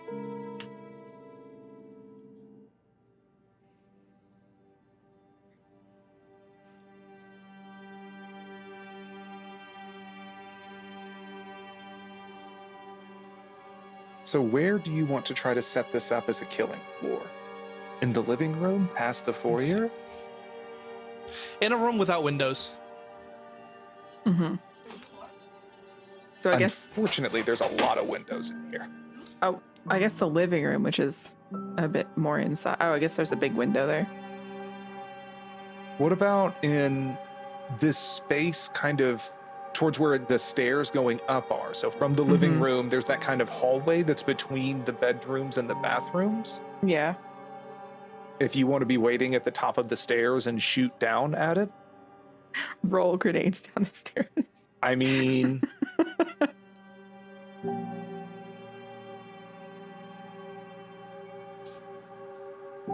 I think the stairs would work. It's like a little kill hallway. Sorry about that. that's all right. They're working at the diner. Okay. So from this, since it sounds like we need to get this ball rolling, you're going to change out a lot of the lights in the between the living room and all throughout the house into like potentially UV tanning bulbs or like plant bulbs that would be UV light. You have your dozen phosphorus grenades. Each of you can take 6 of them. You do not want to be looking at them whenever they go off. I think Uncle Billy would definitely tell you that much, and military science would 100% know that. You have your 2 AR-15s. Each of those have an undermounted UV light that has a, like, let's call it a 20-yard range. And that they're would full be, auto. Yeah, Or, you have yeah. those. They were Okay. full auto the whole time, because you Jesus. might need it. And, Oh boy. Yeah. And so then, yeah, you got those set up, and then maybe, is there anything else that I've missed? You have a generator, so that way you can turn the lights on at the house. Okay. Yeah, I'm setting up my grenades. Not all of them. I think like 3 of them at the bottom of the stairs, like how I said with the wires. Okay, and that way you have that one set up to just pull. All right. Yeah.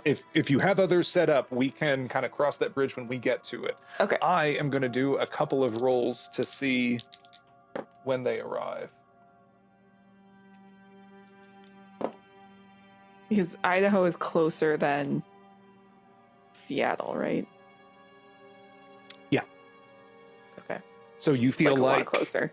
Yeah, one of them would show up before the other 2 plus, presumably. And with that, you can get set up in the house. You wait. We need to get bundled up, as Montana is even colder than Seattle. Or Mill Creek, same difference. Are you ready, Frankie? just the 2 of us. Lock and load. Just huddled at the top of the stairs. Yeah. I got the generator running in like the garage. Mm-hmm. Yeah. And you both wait. Maybe Sitting you, in the dark. Yeah, now. you wait to turn on the generator until, like nightfall has 100% hit. You can maybe even chance it. It's full on a full tank. You have a timer on your phone to make sure that you put more gas into it so that it doesn't burn out. You wait for hours. Uh-oh. You kind of pause at every single vehicle that happens to crunch by on the road, waiting for any of them to slow down. Until eventually, one of them does. It turns in, driving a little askew, skids to a halt in the driveway out front. Did we not see the driver, or? It's so dark outside, and you knocked out every light in the city. Or in the city, in this city. whole block, in the country even. The load-bearing pole. That as you are looking from the top of the stairs, you can sort of look across the window from the sitting room, and you just see a dark shape spill out of the driver's side door. Nice. Make its way up to, you just hear the snow kind of crunching a bit. Then a knock at the door.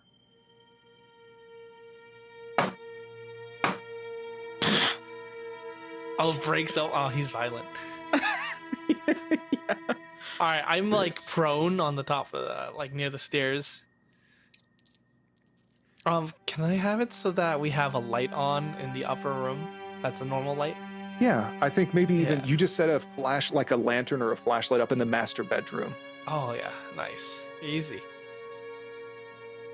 And then you hear We're just a waiting. much deeper voice than before, almost resonant as if coming from multiple sources. Belle, I've come back. Belle, where are you? Closer, moving towards the Yoo-hoo. stairs. I'm up here. Oh boy, And this is gonna suck. I think to myself.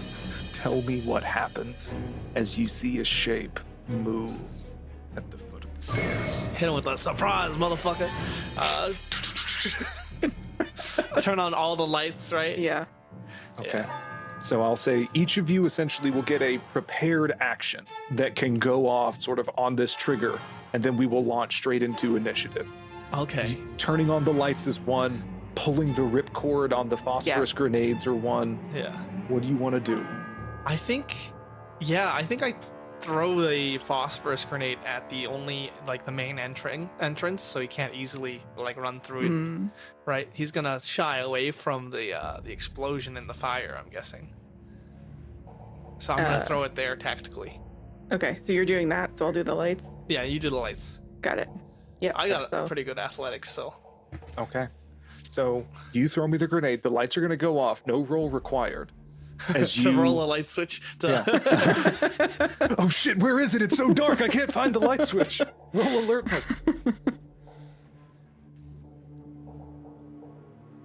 I passed my athletics. Okay. So you are at the top of the stairs. You can look down. Are you going to try to?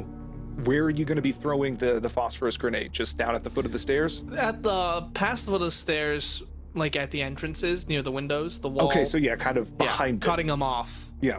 Yeah. Okay, you can throw that.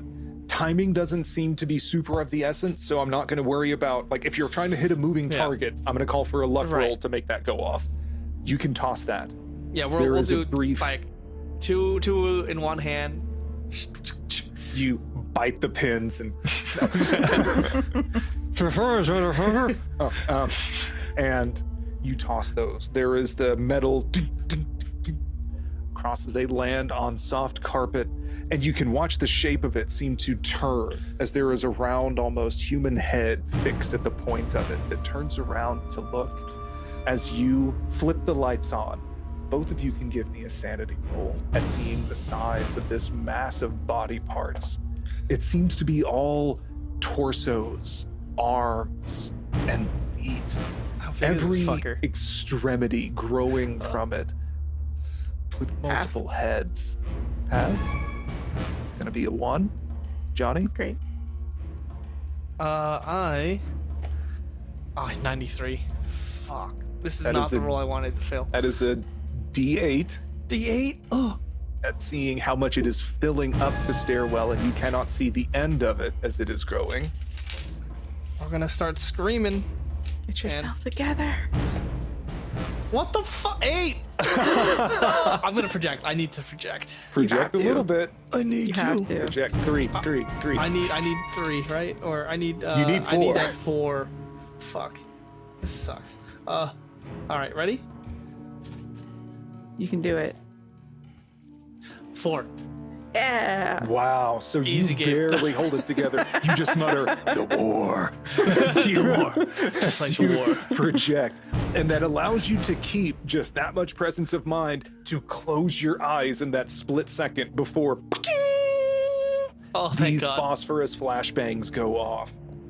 And I am going to roll, say they do 8, the lights are going to do. Oh, buddy, you're hurting my monsters. I'm sorry. I'm not. I have see. So being someone with empathy, Wow, rude. I don't want to hurt your monsters, man. Okay. So then, as all of these bing goes off, your ears are ringing a bit, as they didn't really tell you about the bang part of these phosphorus flashbang grenades. But you can see under the lights as the fire is starting to climb up the walls around the bedroom and the bathroom. The shape of it is almost, it's kind of black and cracking underneath the raw UV light that has been under it, that as it shifts and turns to look up at you and roars with a dozen mouths full of hatred. You see that black, almost carapace is cracking as new flesh fingers begin spilling out of it and climbing its way up the stairs. We are now going to be in full-time initiative, and Frankie is going to be first up as they seem to move a little bit slower the larger they get. Nice. Okay. UV light on. What? Sorry. The light switch is on, right? So The it's lights on. are Yeah, the on. light switch is on. Yeah. I guess. He's moving up the stairs, so if I pull my grenades. You want to pull the cord on more of the flashbang grenades at the base.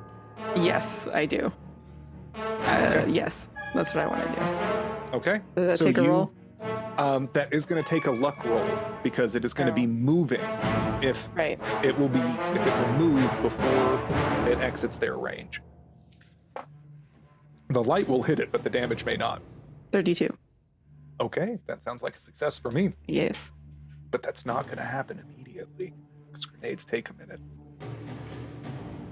So, as you pull the ripcord, it is going to spill up the stairs and extrude two appendages straight up, a full story to get right in both of your faces. I would like to ask if you want to dodge to try to get out of the way of these. I'm not going to do the Delta Green combat where it fucks you for the rest of your turn, but it is going to give you a penalty to try and get back in position if you've been aiming or anything. If you want to try to duck. Yes, I will try to dodge. Okay. Johnny. I'm gonna duck.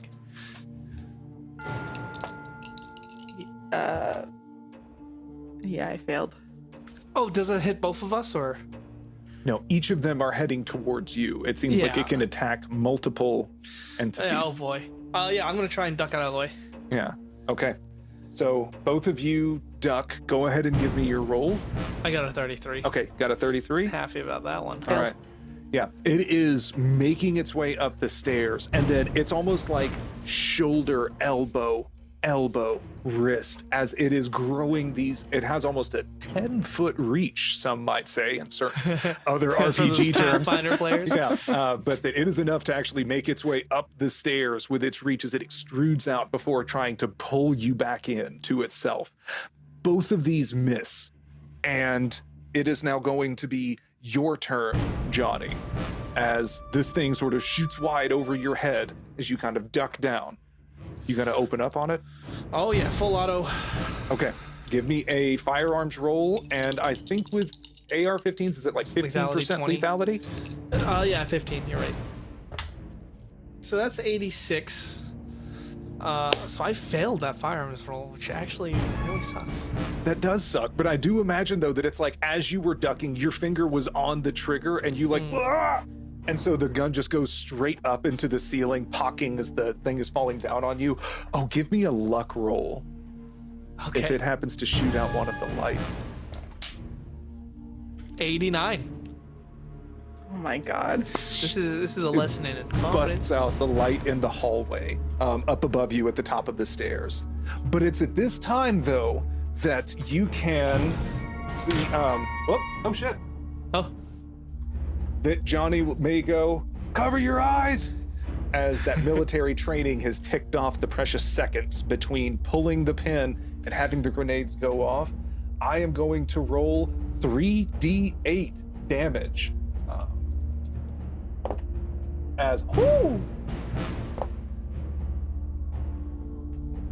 As this thing is getting ready to make its way up the stairs towards you, and then there is another explosion, and you can watch the back of it as it is trying to pull more of itself back up.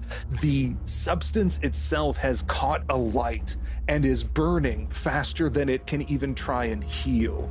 It is screaming and growing out of itself, trying to climb up the stairs, not even to attack you, but to escape from the burning pain and into the sheltering dark. And as the screams of this thing are dying on the stairs, your hearing is returning enough to note the screaming and thrashing outside the house.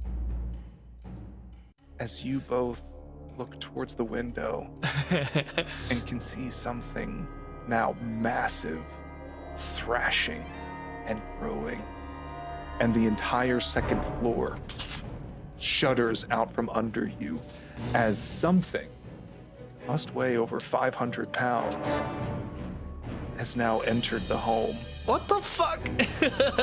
Why? As it looks like an express delivery from Washington has arrived. I'll give both of you a round to prep as it is kind of looking around to get to the top of the stairs. Johnny and Frankie, you got a minute. I shoot myself in the head. Is that what you do? No. Oh, I mean, it'd be Not what I funny. do. The house is burning. The bell sounds concerned for what it's worth. The bell? It's screaming bell, but it sounds almost concerned. Oh. Okay.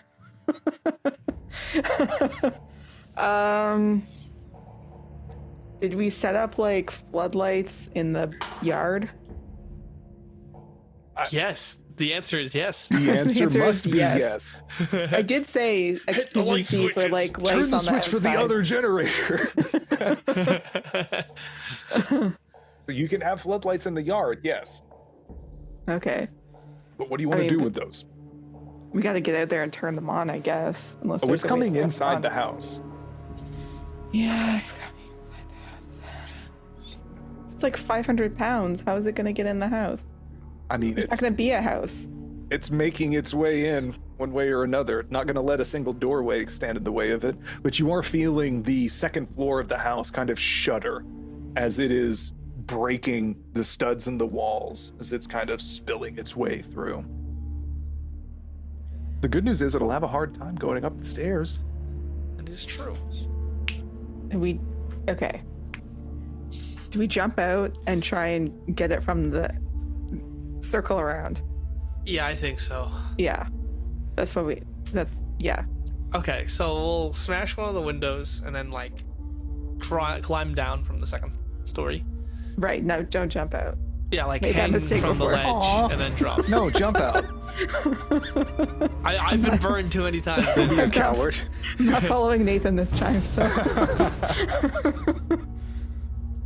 Yeah. We drop out tactically.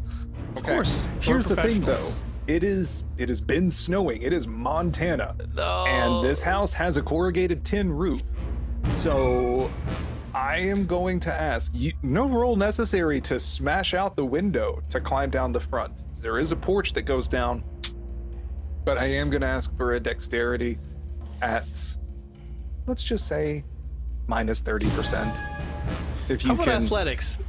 Athletics? Okay. Will you take athletics, please? Based on how you've been rolling athletics, minus 40 for athletics if you want to try to rush your way down. All right, I'm rolling in with the power. 30. No, I'll be consistent. Minus 30 for both. But yeah, that's to try to spill down the side. Woohoo! Oh, 28. We're okay. Frankie? Damn, I you would have Lex. I would have been fine. not for that- 53. If not for those meddling But- penalties. Okay. Yeah. Minus 30 makes it 35, so no. Oh no, it's your score minus 30. Not what you roll. Yeah. Oh, My okay, score sorry. is 65. Minus 30, 35. Gotcha. I rolled a yeah, 53. I misunderstood. Okay. That's okay. So- I said it weirdly. Johnny does the cool tactical thing where like you both kind of knock out the window, you hear the bell sound going, and Johnny like slides down the metal roof and then down, kind of lands in the superhero crouch. Frankie thinks that looks like a really good idea. And doesn't do that at all. So then tries to take a step out. Almost a banana peel sound goes off. Oh. Bust your ass down the roof and fall and take 3 damage. Ow. You don't you didn't crit fail, so you don't fuck up your ankle or anything, but you do fall on your ass hard off of this roof. My hit points. I need those. I need those. Ow. And I'm gonna give an alertness roll. Oh yeah. You can only see the vague outline of the mass of this thing. But instead of the one singular point, you can see several. They look almost like little tentacle nubbins or something. They turn. As you can see, multiple heads have grown out of this thing, are silhouetted against the fire that is growing to claim the house. Johnny, you currently have your feet. Do you want to run over and turn on the spotlights? Yeah, I have to. I have to get over there. Do it. Flip the switch. Do it. Okay. Do it, Johnny. All right. Do it. And Frankie, what are you doing in this moment? I'm getting gingerly up because my ass is hurt. And You put a whole crack in it. So bad. God. Oh, this guy yeah, stinks. my fishing rod joke was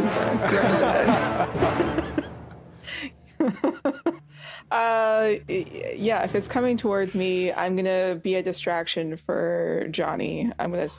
If I can turn towards it and shoot at it, if it's in my range. Okay. Absolutely in your range as you are shooting through the window that it is looking at you at. So yeah, for sure. As we are about to re-kick off the combat again, it is going to take initiative order after Johnny. It has an initiative of 45 in mechanical terms. It's pretty good.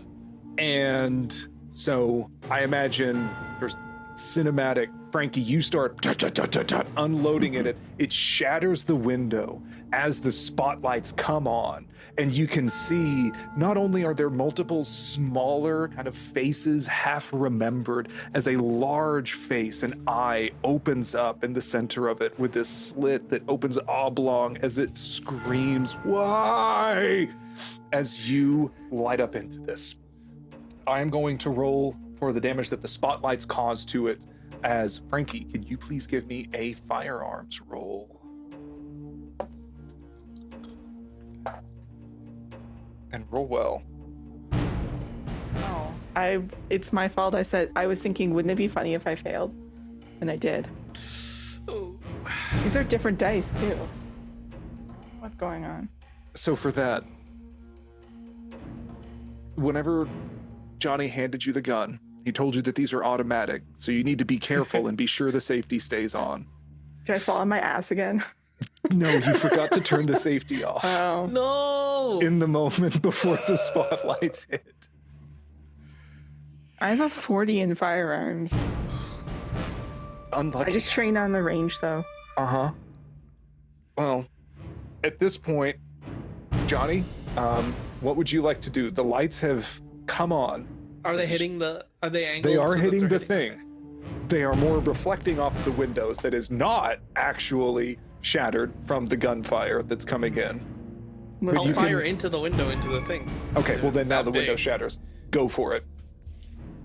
Full auto burst. 35, that hits. Okay. Roll me a 15% lethality. That's a Accept. 97. 16 damage. That is not bad, actually. That's pretty good. Yeah. And a 16. I like it. Cool. It spills out of the front of the house. Oh, Actually, I'm going to give it a little bit of fire damage as it was kind of it was making its way up the hallway.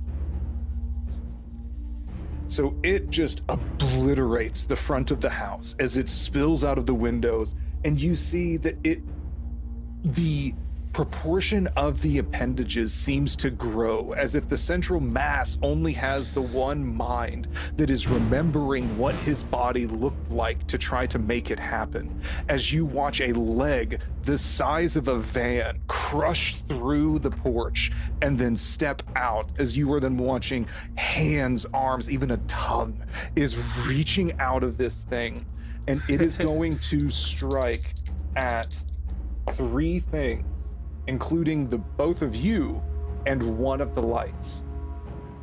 I would like both of you to try and give me dodge rolls. Okay. And while we're here, can one of Beth, can you get call high-low for me, please? No reason whatsoever. Hi. Hello. Okay. I got a 21, so that's pretty good. Uh-huh. I like it. 68.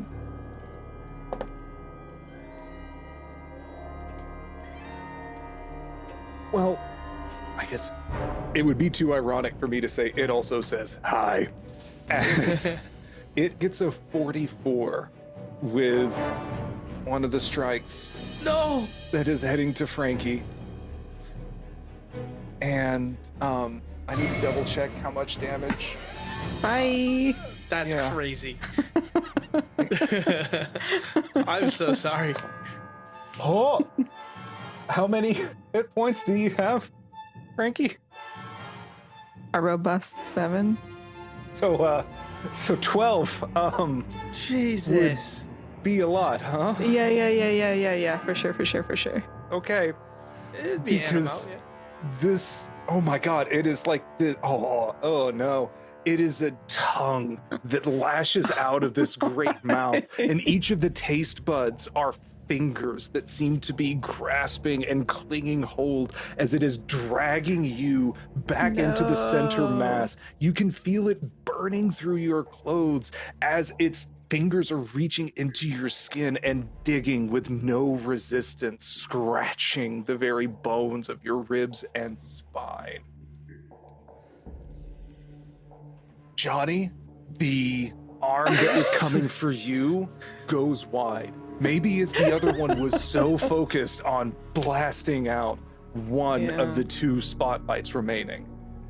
It's you and a single gas-powered spotlight against the world as the house begins to tilt. I did have 3 grenades on my person. I am going to give you a cinematic death scene. Okay. Okay. I'm just Right. saying. So is Frankie's mass attached to this abomination? Yeah, I think Like at a this point, serious, Frankie like- is getting actively digested into this thing. I'm going to shoot the grenades if it's my turn. Oh, When it's hell my yeah. turn. Oh, that's cool as fuck. Yeah. Do it. Okay, give me a firearms roll. Please don't fail us. I'm sorry, Frankie. 55. We're fucking. We're in Fuck it. yes. It's so good. Okay. It's so good. Merry Christmas, motherfucker. Oh, As- Frankie.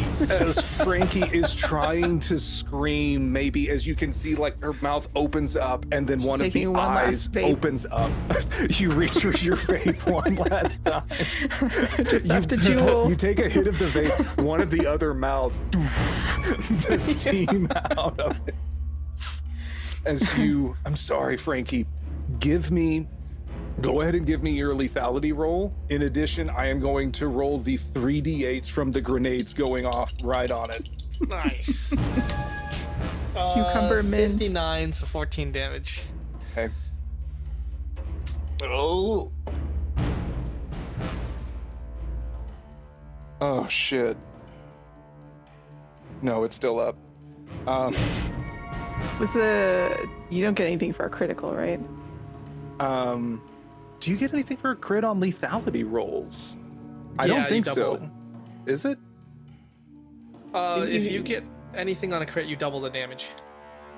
Didn't You double just the get lethality range, and then if it doesn't meet the lethality, you double the damage. So Okay. I guess I rolled a 14, so that would be 28. Okay. So in that case then, okay, how's this for finale? Frankie tries to take one last hit on the vape, one of the other mouths like Steamboat Willie blows it out onto the side into the cold winter air.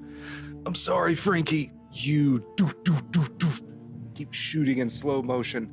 The grenades on Frankie's belt go off. It scorches a hole into this thing, and you keep shooting as it blasts a hole in it, and the bullets from your shot happen to blast through one of the last remaining studs in the walls. As the whole second story of this house, his So family cool. home, Nice. crashes So down cool. on top of him. Nice. And the fire spreads, and you hear more screaming of why, and silent, except for the sirens coming in the distance. And that is how we have a merry Viscid Christmas. This shit is fucked, bro. I'm gonna start drinking again. You survived. I didn't want to survive. That's crazy. Well, I hope you both had fun with this very reanimated version of Viscid. But anyways, this has been another reanimation from RPG Reanimators and an It's Alive Actual Play. We hope you enjoyed watching. I hope you two enjoyed playing. And until then, that doesn't make sense. We'll see you next time. Thanks for listening. Be sure to check out the RPG Reanimators podcast for horror scenario reviews, interviews, gaming discussions, and more.